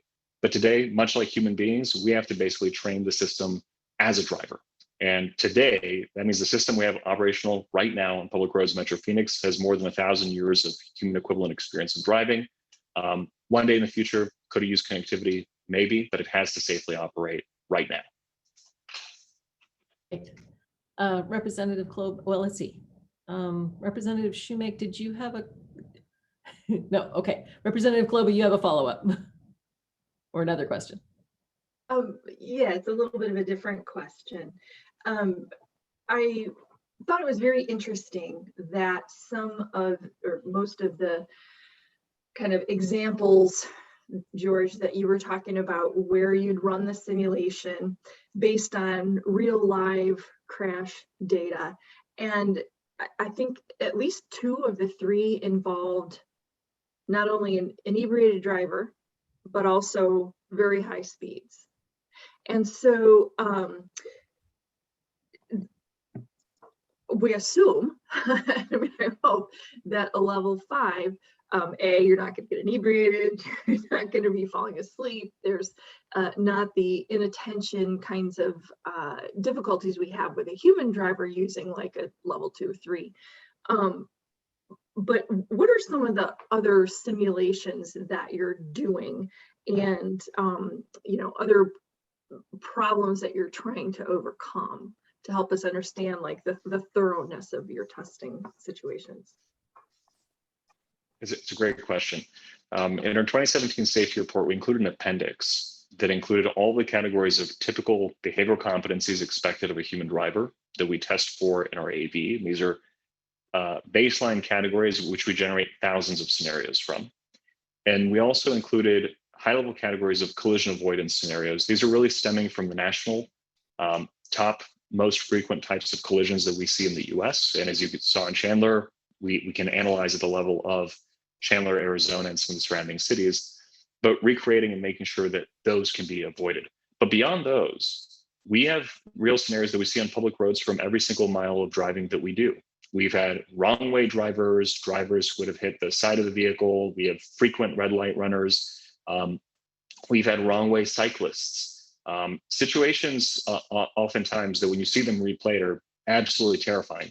And those are the ones that we take back into our simulation, increase the complexity in some cases. If there was a wrong way cyclist, we might put 2 or 3 or 4, and make sure that the system under the most intense circumstances can yield, safely stop, and avoid collision.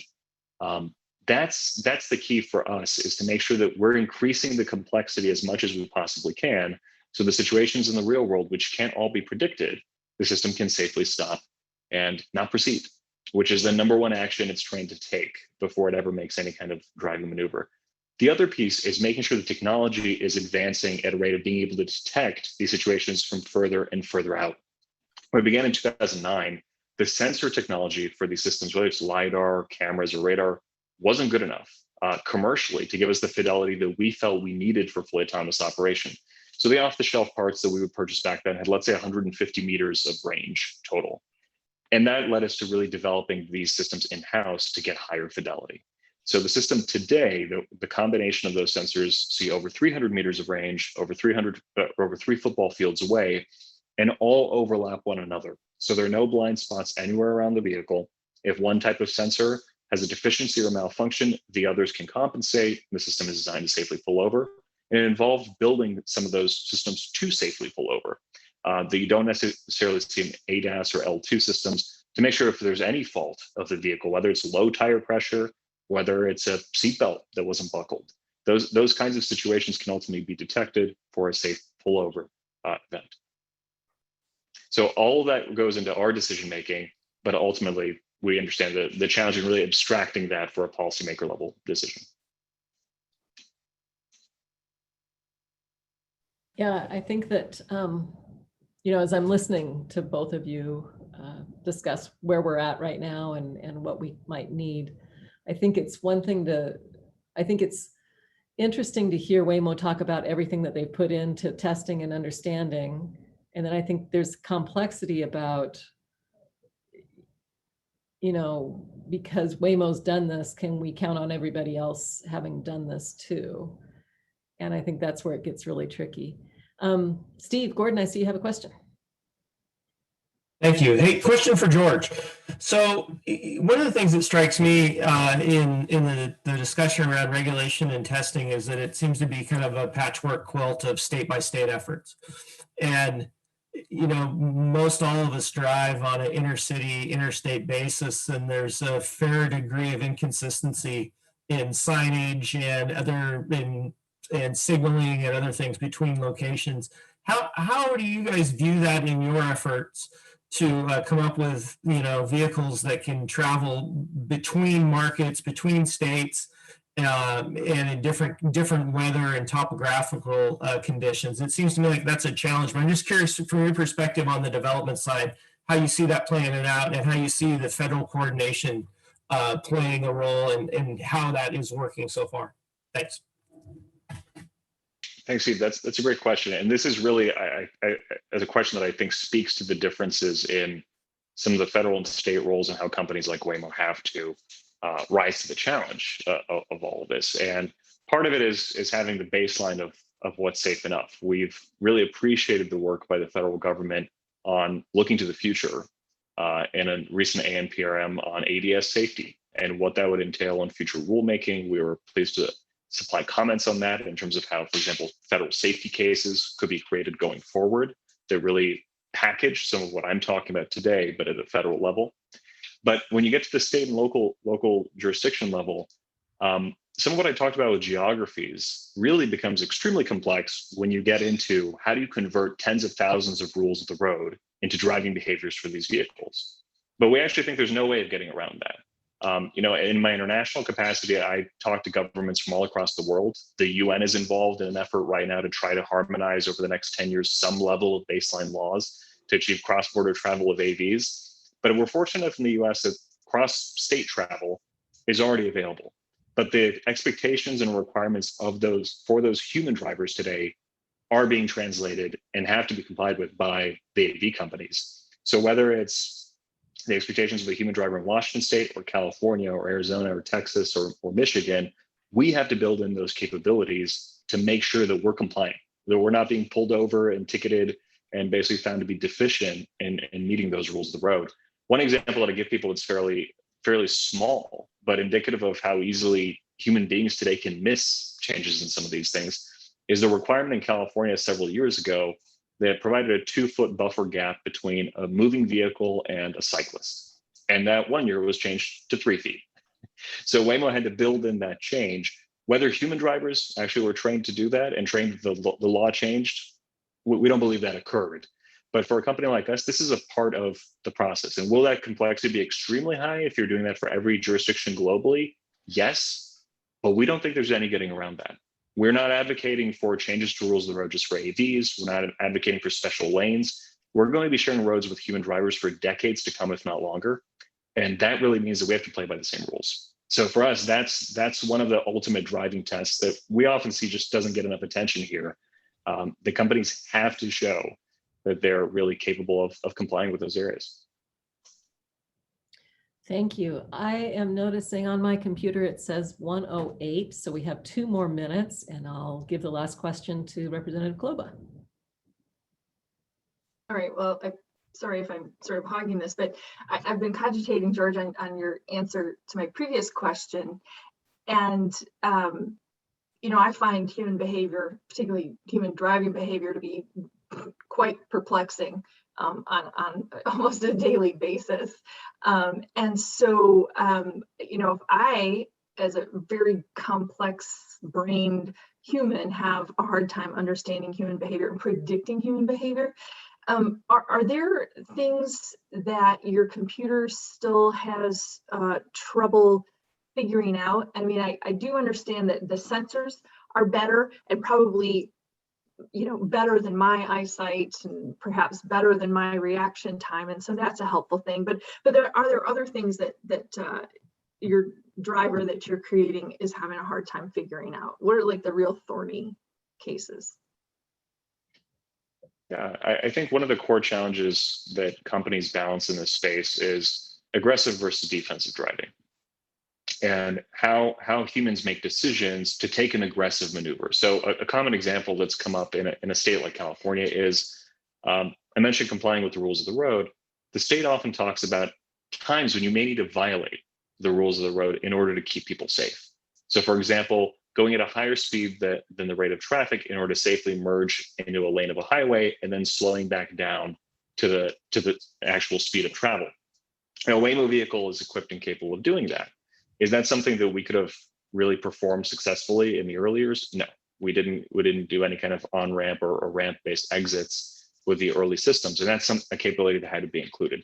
But I would say today it's designed to be as defensive a driver as possible. So what do people often criticize with our system is it waiting a little too long to basically make a maneuver? Is it waiting too long for an opening?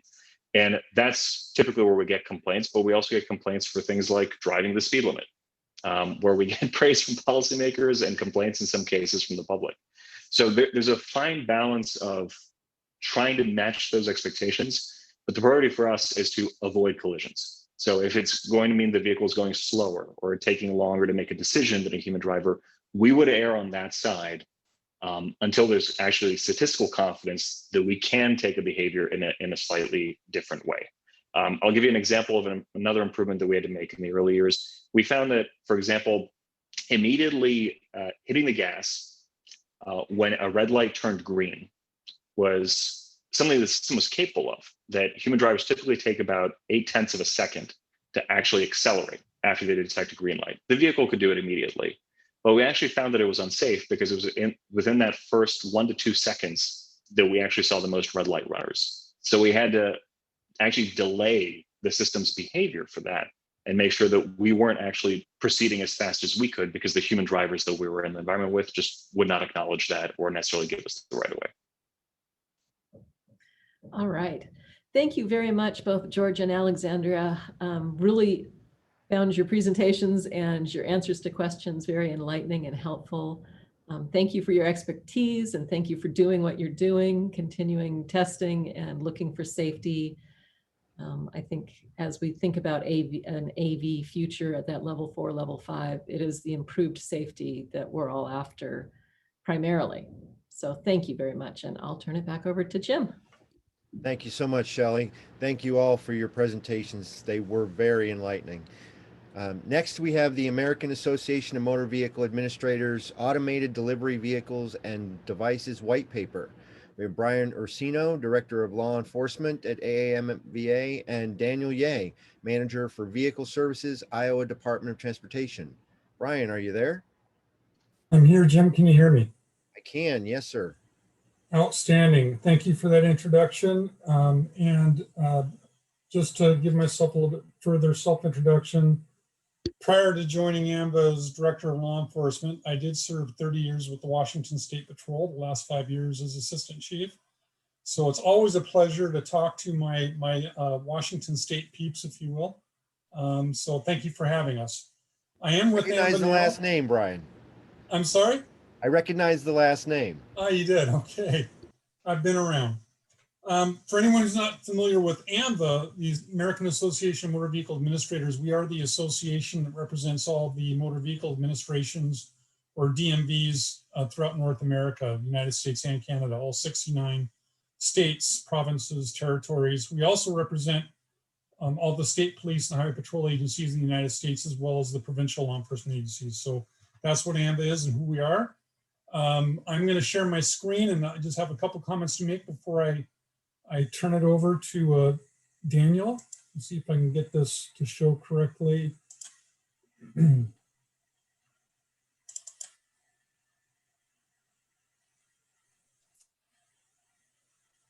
see.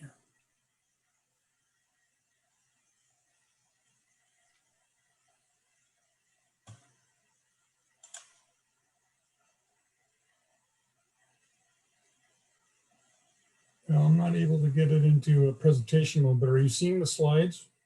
We are seeing the slide. You are. Yeah. Okay. Brian? Sorry about that. Yes. Yeah, this is Daniel. Down at the lower right, right next to your slider bar. That's the one. Thank you, sir. Yep.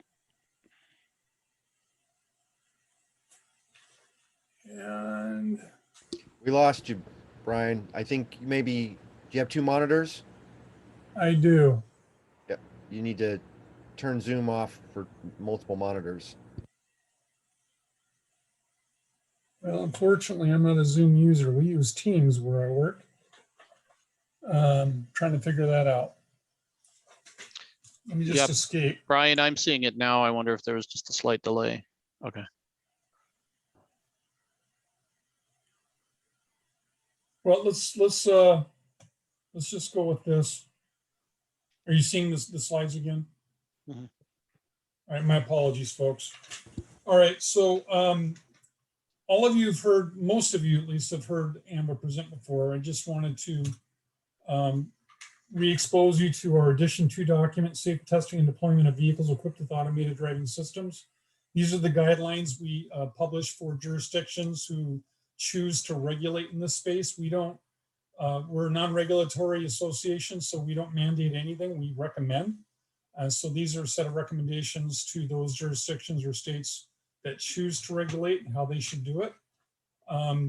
The AMVA Autonomous Vehicle Subcommittee is chaired by Dr. Bernard Soriano, who's the Deputy Director at the California DMV.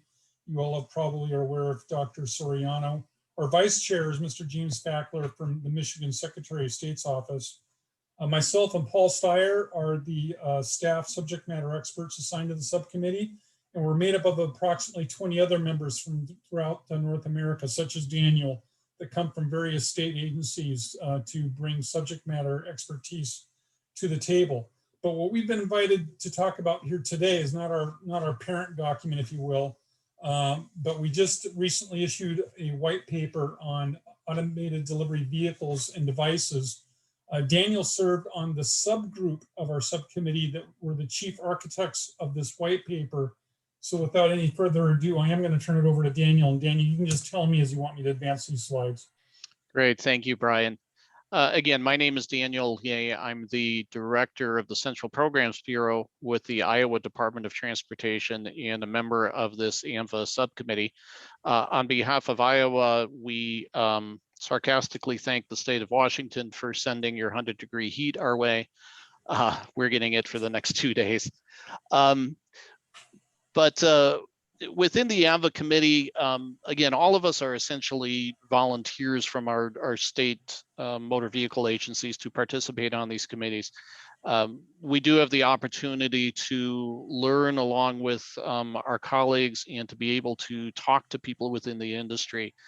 So when we put together the second edition of the automated driving, the ADS vehicle guidelines, we recognized that there were still some gaps within that document, especially for some emerging technologies that perhaps were not fully developed even as we put that document together. One of those was the issue of automated delivery vehicles and automated delivery devices, sometimes also called personal delivery devices. We recognized that we needed to do some additional research to determine how this impacted motor vehicle agencies and then how they impacted the broader transportation system and talk about those. So we've published this adjunct white paper to at least partially address some of these issues before we can more fully address them within the actual final or the next third edition guidelines. We did this through a lot of research amongst our jurisdictions, amongst cities. We also were able to talk to a lot of different vehicle manufacturers and users, places like FedEx and some of the actual vehicle manufacturers to really get a better understanding of what was going on. Just before COVID hit back in January of 2020, we were actually able to get out to the Consumer Electronics Show in Las Vegas, see a lot of these models and devices, interact with their manufacturers and start to get a better sense of where we were. Next page, please. So within our white paper, it's not a really long white paper, Brian, I believe are what, about 8 to 10 pages, something like that. But we've set it up with some of the standard sections. We just provide some backgrounds on the vehicles. We talk about guidelines for testing and then deploying these devices with recommendations for jurisdictions. And when we talk about jurisdictions, most of what we're talking about is at the state and Canadian province level. However, there are points where we do point to some guidelines that could take place at a local level as well. We talk about the benefits and challenges of the recommendations, have some conclusions. Importantly, we have some definitions and acronyms. One of the things that we find in trying to recommend guidelines across jurisdictions is to use the same terminology. That certainly helps the manufacturers and vehicle owners themselves, so that as they move from jurisdiction to jurisdiction or try to set up new test environments, they don't have to change the vocabulary and change their terminology every time they're going to a different state or to a Canadian province. Next slide, please. A couple of the real key lessons learned. First of all, and this kind of goes to the terminology, we determined that there's a very clear distinction between vehicles. We are calling automated delivery vehicles as those vehicles that operate within the vehicle infrastructure, meaning they are on the streets in public roadways. These types of vehicles should be subject to all of the jurisdictional motor vehicle regulations, including titling, registration, and the full range of traffic laws. You contrast those to personal delivery devices, which are primarily designed to operate in the pedestrian and bicycle spaces. And these devices should not be subject to the jurisdictional motor vehicle regulations, primarily the title and registration ones. They should be subject to local regulations such as speed of operation on sidewalks or speed of operation or the range of operation on shared bike ped facilities. And local units of government may want to consider registration for these devices if that is something that the locality wants to look at. It is, again, it is not something where we would recommend statewide registration of the personal delivery devices. We also took away a top lesson that the state jurisdiction should help to develop those oversight processes for personal delivery devices involving state, local, and enforcement agencies. While we don't think it is on the responsibility of the state to regulate them, we also recognize that providing consistency across the different municipalities in a state and across the states would be very helpful for the industry and helpful for everybody involved. Again, this is to make sure that there's guidance for how to operate on sidewalks or roadways. One of the things that was brought up in one of our previous calls just this month is that we may want to expand that and look at some of the shared pedestrian bike facilities. These are common where you might actually have lane markings and lane designations. Pedestrians stay right, bikes go left. You have passing regulations on those shared bike and ped facilities. There needs to be some requirements and again, hopefully consistency for testing, braking operation, and visibility. Things such as flashing lights or audible sounds for the PDDs. And then especially establishing protocols and guidelines and recommendations for emergencies and enforcement interaction. Sometimes, as some of you know, you can have crashes or incidents on bike and pedestrian facilities, and it might be hard for enforcement agencies to get out there. So you need to think about how you're establishing some of these protocols, what you need to do, or what those devices need to have in place in order to have law enforcement or first responders respond to any incidents involving them. Next slide, please.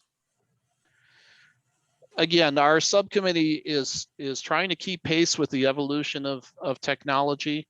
Again, it seems to be evolving quite a bit, even within the range of personal delivery devices and automated delivery vehicles.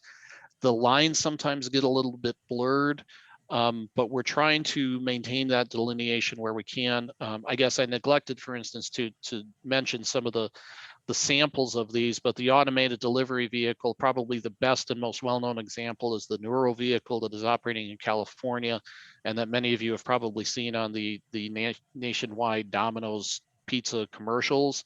That is clearly an automated delivery vehicle that is meant to operate on the roadway, versus some of these small like Starship, or, well, again, looking at the national commercials like the FedEx box that rolls along on the sideways. That's the delineation we're looking for. But again, what happens on some of those is you start to see some of the lines blurred. And so some of the smaller vehicles like the FedEx and so forth that, initially were designed in like the 8 to 10 mile an hour range are now starting to push upwards into, the high teens in terms of mile per hour capabilities. So especially when you're looking at those in that mixed pedestrian bike environment, you might really have to think about that. And that's stuff that we'll need to take into consideration as well. As Brian mentioned, I believe we're starting work on edition 3 for our broad guidance. We anticipate that would be out about a year from now.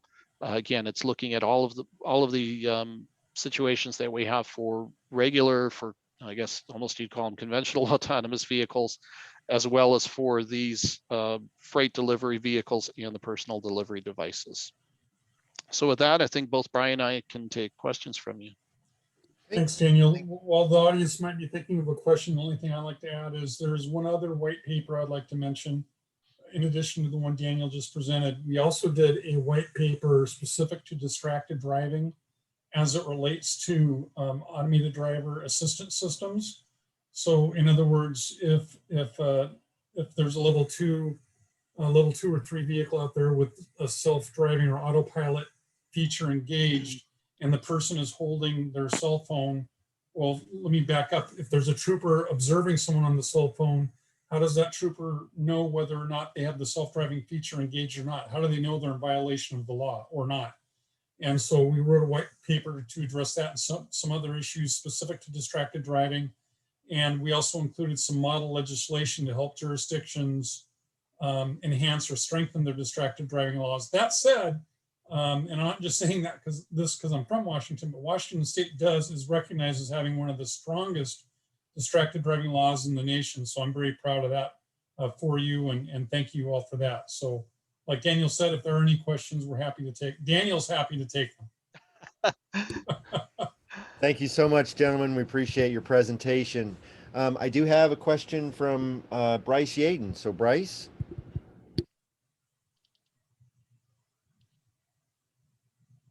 Sorry, I hit the start button instead.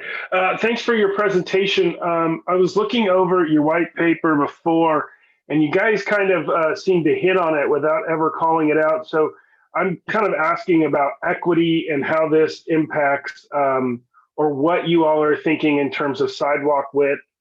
Here in Washington, we know that access to sidewalks is very much correlated to your income and your race. And we know that I think one of the things that we see of a concern for who I represent would be, the continuation or delineation of where these vehicles are going to operate, who has access to certain types of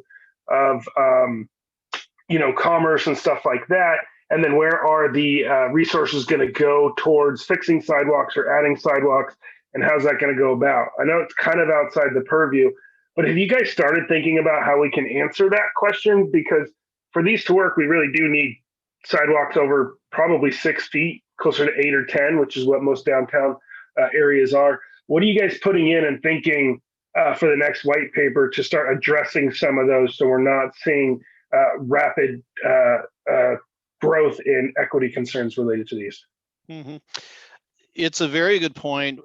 There's probably a couple points to it. One is that we have within our committee talked about some of the equity, the environmental justice impact issues related to autonomous vehicles overall. You could certainly apply that to personal delivery devices and so forth.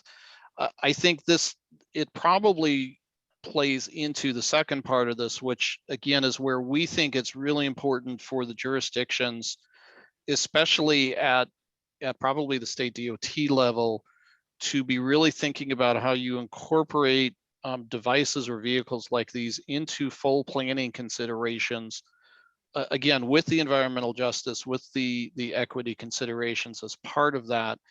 And then as you can work it into your full transportation planning process, you can address those issues to say, okay, in the areas where we're sidewalk deficient, are there other opportunities to utilize vehicles or devices like these?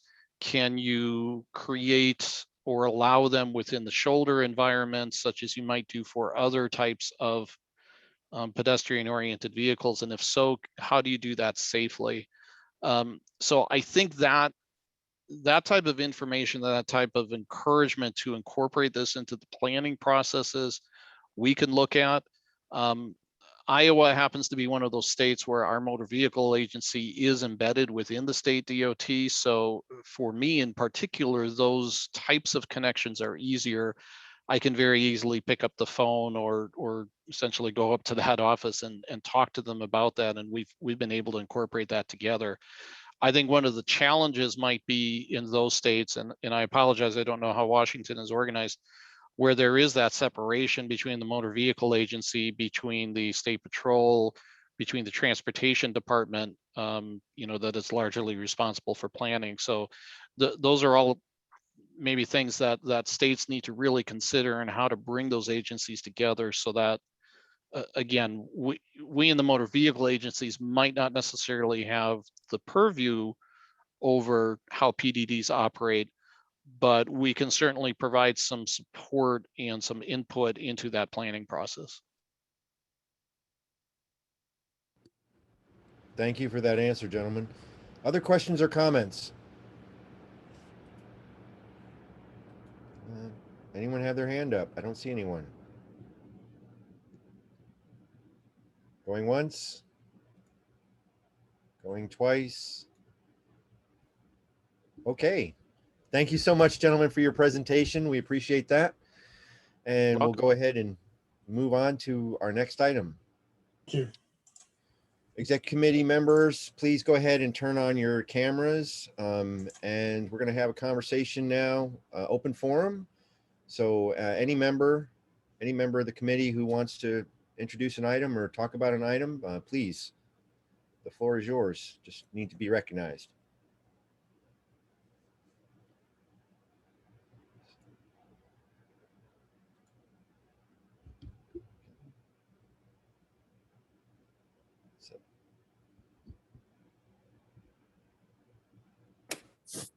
Mr. Chair, I will start off with a comment or a question. By all means, yes, sir. Can you hear me? We can, yes, sir. Okay. In the opening statement, Scott talked about level 4 and level 5, and may take a long time before we are ready to deploy level 4, level 5. And even go beyond year 2023, hand it off to the next group and so forth and all that. From other speakers, we have seen level 2 is already being deployed many places. Most of the vehicles are equipped with the ADAS level 2 technology in it. Some people are trained, some people are not trained. We heard that discussion too. But the interesting part I heard was from Waymo, level 4 technology, which is being tested and deployed in Arizona to the car automobile. And they're thinking about doing it to light trucks, and also testing out some other markets as well. Technology level 4 is already here. It's not a long term.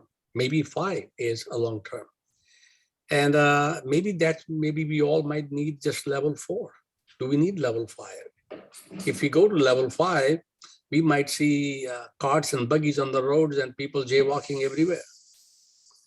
Because the level 5 will respect everything shows up, on the road, it will stop. It will make room for those people. So maybe to 90% of the thing that we might just need only level 4 technology to be deployed and perfected in various parts of the market with all the different vehicles. And that may not be a very, very long term. That could be a midterm or a short term. I hope I'm not making some sense and not out of whack. Thank you, sir. Well, I appreciate your comments, Shiv. I do. Did you have a question there, or are you just making a statement? My question is that why not we just look at under our WSTC charter to go to level 4 and try to perfect it and get all our legislation, everything and all that to be able to deploy level 4 technology and defer everything for next decade for level 5. Scott, did you want to handle that one or?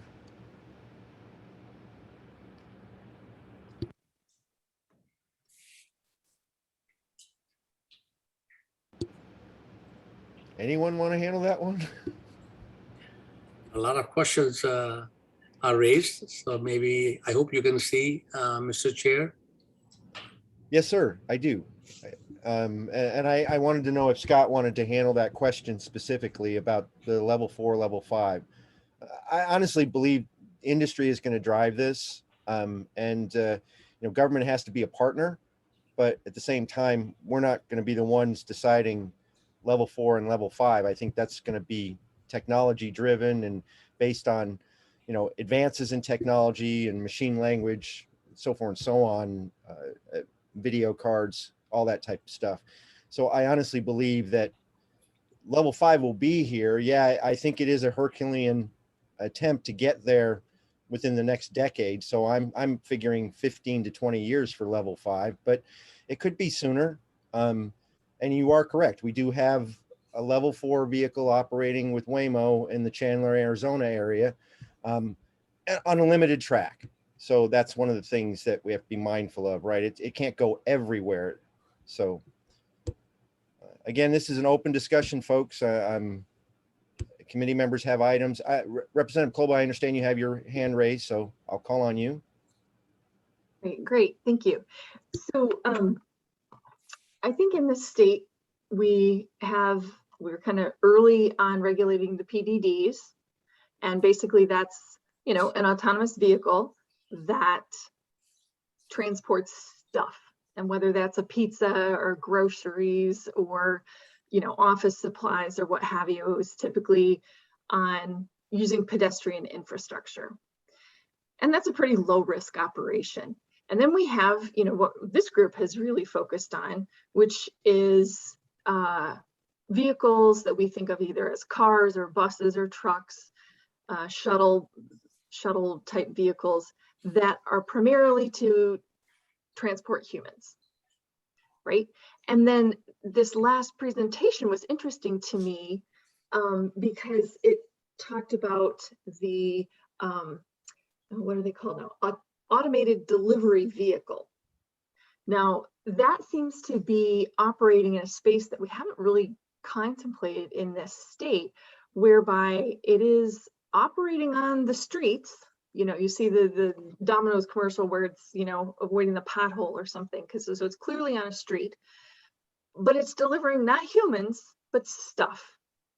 And unlike, a tractor trailer, semi truck that's automated, that's delivering stuff, it's a quantity issue.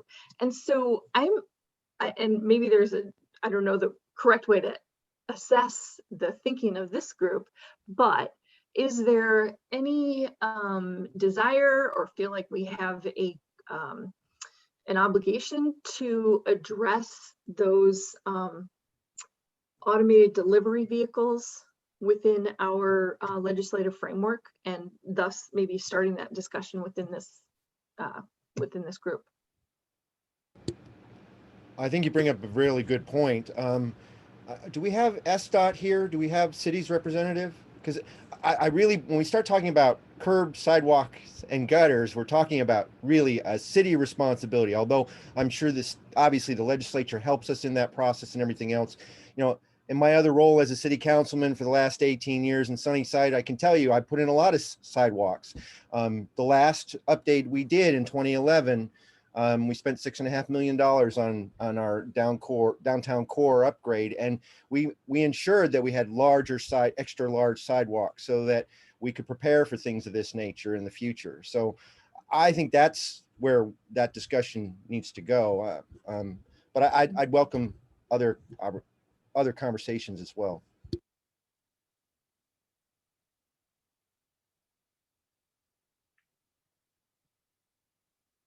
Okay, I don't see anyone else, but I understand. Bo, did you have your hand up? I did. Yeah, thank you, Mr. Chair. I appreciated all the presentations today. I think from the licensing committee perspective in particular, we're interested in looking at some of these suggestions we know that the industry would like to make on, I can never remember, I think it was section 2 of Representative Kloba's, the bill we had, I think in 2020 around AVs. And so, to the extent that folks want the licensing subcommittee to sort of look at that and work through some of those policy issues, I think we're happy to do that. Or if there's, there's other avenues that people would rather pursue. But that was one of my big takeaways. It's nice to see the bullets on the items that, are there. And I remember there being a policy discussion in the legislature about that information.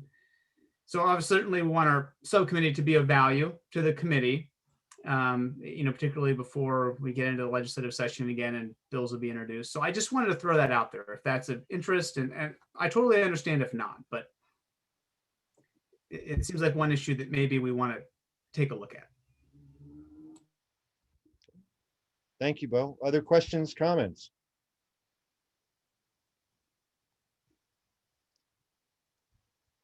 Got a quiet bunch today. Yes, Representative. Thank you. Thank you. Thank you for getting my attention. I appreciate that. I never know where my box is, so who knows? So I'm new to this group, so thank you all for bringing me on. One of the things that really struck me is how much with the level 2 and the lack of really any education on that. Do we have plans on that? I mean, the first time I drove a level 2, I'm realizing was a field trip when it was a rental van and, I had 12 teenagers in the back, which is, it was fine. I was able to figure it out. I'm a native to the internet, I guess. I'm just young enough. But it feels like maybe there should be a little bit more instructions, both on the rental car, but also we recently purchased one and I've been able to figure it out. But looking at some of those driver's errors and perceptions is unnerving. I'm not going to say it's quite scary because I think sometimes I know how people respond to surveys kind of lazily and they might think it does something, but they're not actually going to try it. But I wonder if there's any plans in place to do a little bit more education than maybe talking to the dealer while you're buying the car and he's not really teaching you that, or before you get the keys at the rental car place, because we're also losing out on some safety opportunities as well. I would agree wholeheartedly with you. I'm like I said earlier, I can't tell you how many times I've gone waiting for a rental car and watched them just, hand keys to somebody and say, here you go. There's your $40,000 automobile with level 2, level 3 technology and go at it. So that scares me too. I agree wholeheartedly. And I'm a technologist. So for me, I want to know about these systems, obviously. So when I do rent a vehicle, I want to make sure that I have all of the information available. And I usually read the manual, the OEM manual that comes with it that's in the glove compartment. But a lot of people don't do that and have no idea. And I know that each manufacturer may be a little bit different in the way that they implement their technology. So you need to be mindful of that as well, depending on the type of vehicle you're driving. But I would love to see a statewide education program. Shelley, I'd love to see the Washington Traffic Safety Commission take up something here on this one. I would too. Am I on? Sorry. I would too. So most of our funding, 90% of it at least, is federal dollars, and they get to control how we spend those dollars. And perhaps in a new authorization, they're going to include automatic vehicle education, but currently they don't.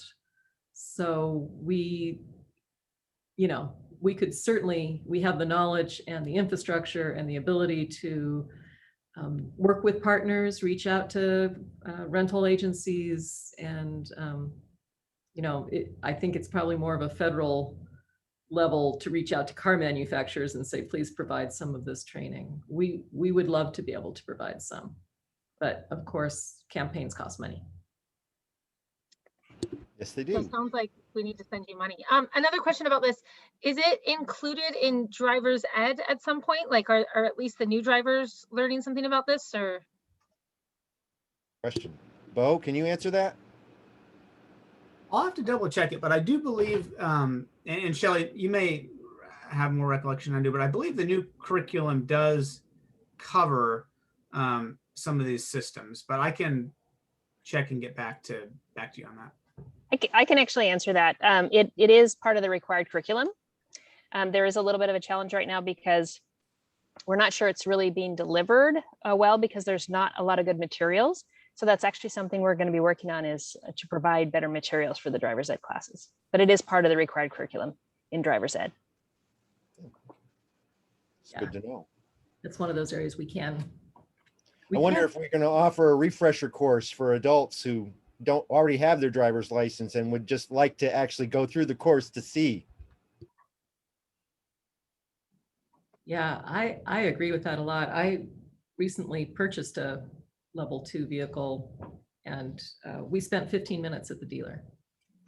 We learned enough about how to pair our key with the car, and they sent us on our way. So it was really up to us then to try to figure it out, and not everything that car does is covered in the manuals. So I'm all for that. Sounds good. Dr. Wang, you have your hand up. Yeah, hello everyone. I just want to follow the discussion about education for the new technology. I'm part of the American Society of Civil Engineers Connected and Autonomous Vehicle Impact Committee. So actually I'm co-founded that committee. We recently completed a book.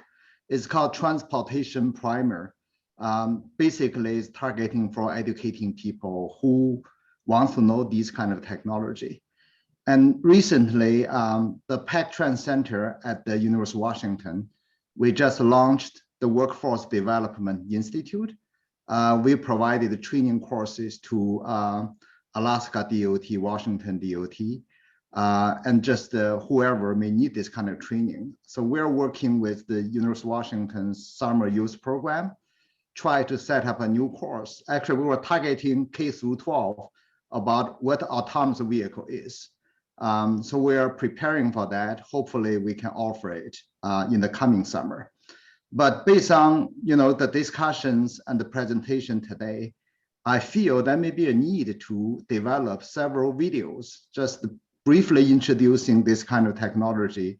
We can make this available on our committee's website, or maybe recommending to people who may want to rent a new car with that kind of technology, maybe have a very quick learning using the video. So I feel this may be something we can easily get done, and that may be very useful for not only the working professionals, but also like the drivers and the regular citizens. Thank you, Dr. Wang. I wholeheartedly support that and would offer my services as well. So if I can be of service, let me know. Yeah, I would say the University Transportation Center have the expertise, and we also have the US DOT funding, but if we can come up with the local match funding, we can work together. Wonderful. That sounds great. I do have a question, comment from an anonymous attendee. It says, can something be done to address the driver's educational course requirements while addressing ADAS? Huge equity issues. Currently, the only way to get your license prior to turning 18 is to pay $600 for a private driver's education course. Not equitable at all. Good comment. Anyone want to weigh in on that?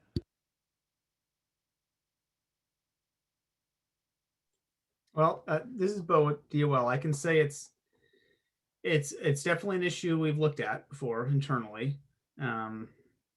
We know from traffic safety data that folks that take the driver's ed training course versus those that just don't and get their license when they turn 18, those that get the license when they turn 18 are twice as likely to die in a fatality. So there's strong data to suggest the benefit, but the equity concern is a huge one. And as folks mentioned, it's quite expensive.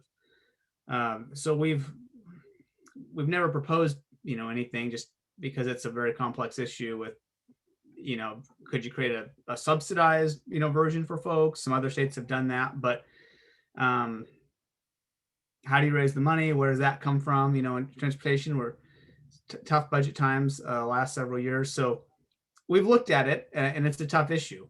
But there are some states that have offered subsidized driver training for folks that that qualify with a certain income threshold. So I don't know if that comment's helpful, but welcome other thoughts as well.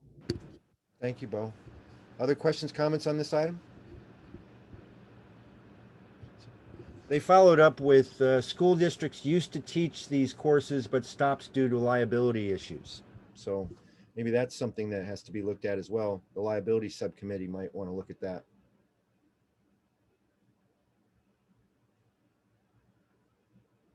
I don't know. Do we have someone from the insurance commissioner's office? I didn't see Mr. Creeder here, so I don't believe we have anyone today. Nope.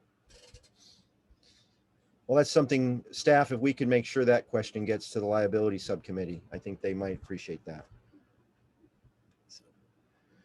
Other questions or comments?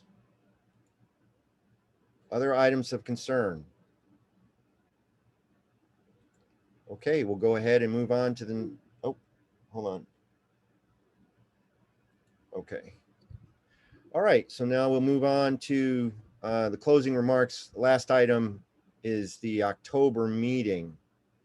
Rima, did you want to guide us through this? I think, I believe Oh, Markel is to share the note.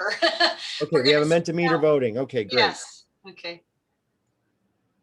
So, Markel, do you want to quickly introduce it and so folks know what they're voting on? If I can find the unmute button. Hi, everybody.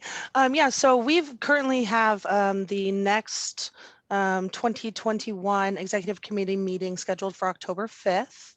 And we wanted to kind of just gauge everyone's interest and comfort level at potentially doing this as an in-person meeting at the CTAC Conference Center, as we've had meetings before. So we just threw up a quick little Mentimeter.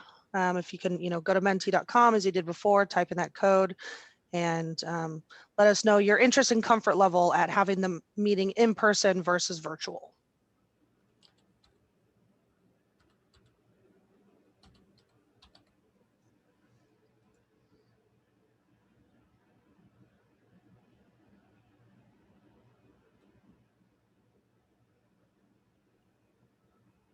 Can you put that code up again? I actually closed my browser. Sure, and I can read the code if you want. It's 36267191.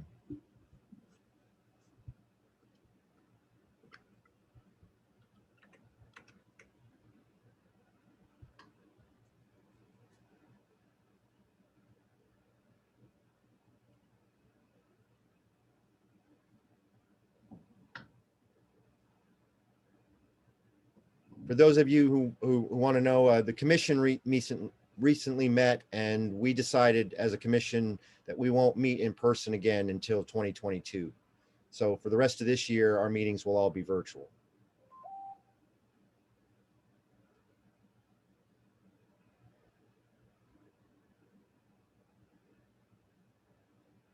Looks like we have a little over half, so we'll give it just another minute or two.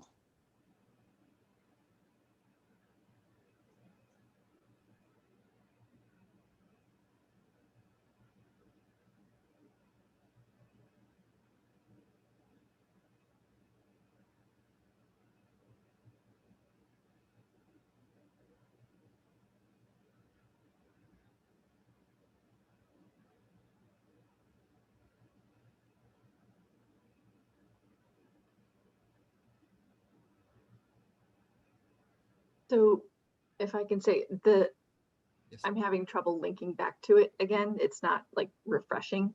Maybe I need to do it again. But the my level of comfort and interest has a little bit to do with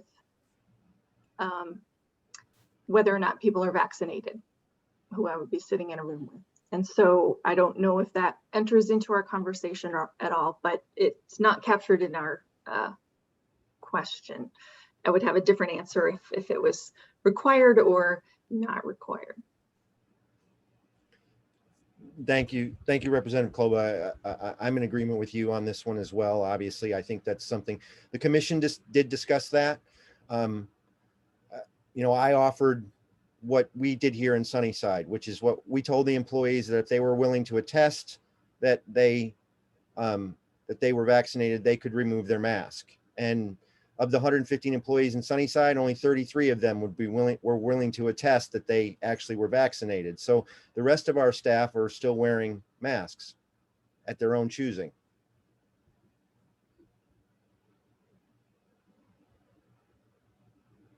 I'd like to see something a little more than a self-attestation, actually. Yeah. Although I could support you on that, I'm not so sure we could get support for that. But see, that's my 20 years in the military, right? I'm you know, do what is necessary and be transparent about it. So I don't have a problem with it. But my concern more than anything else is close proximity, right? If we do hold it in the CTAC conference room, we're going to need both of those rooms. We're going to have to keep, 3 to 6 feet, maintain distance. And then, of course, that's based on whether or not they actually attest to the fact that they've been vaccinated. This is an open forum, folks, so you can open your mic and talk if you need to, if you have concerns.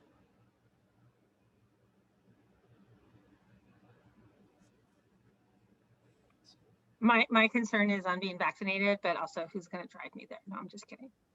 Like, do I get an AV?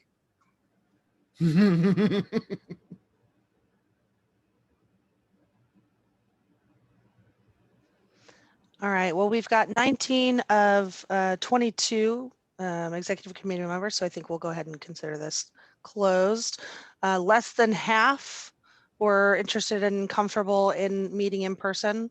We do have one other question. If we do end up meeting in person, I wanted to ask one other question. If that does happen, the availability of the room would need to be on Thursday the 7th. So we just wanted to gauge folks' availability to move from Tuesday, October 5th to Thursday, October 7th. Hopefully folks have their calendars in front of them.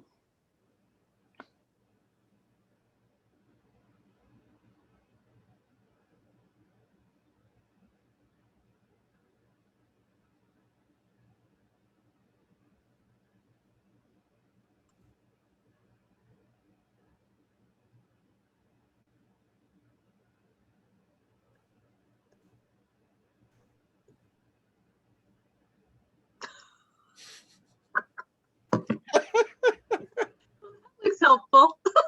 Isn't it? It's like the hydro races at a Mariners game.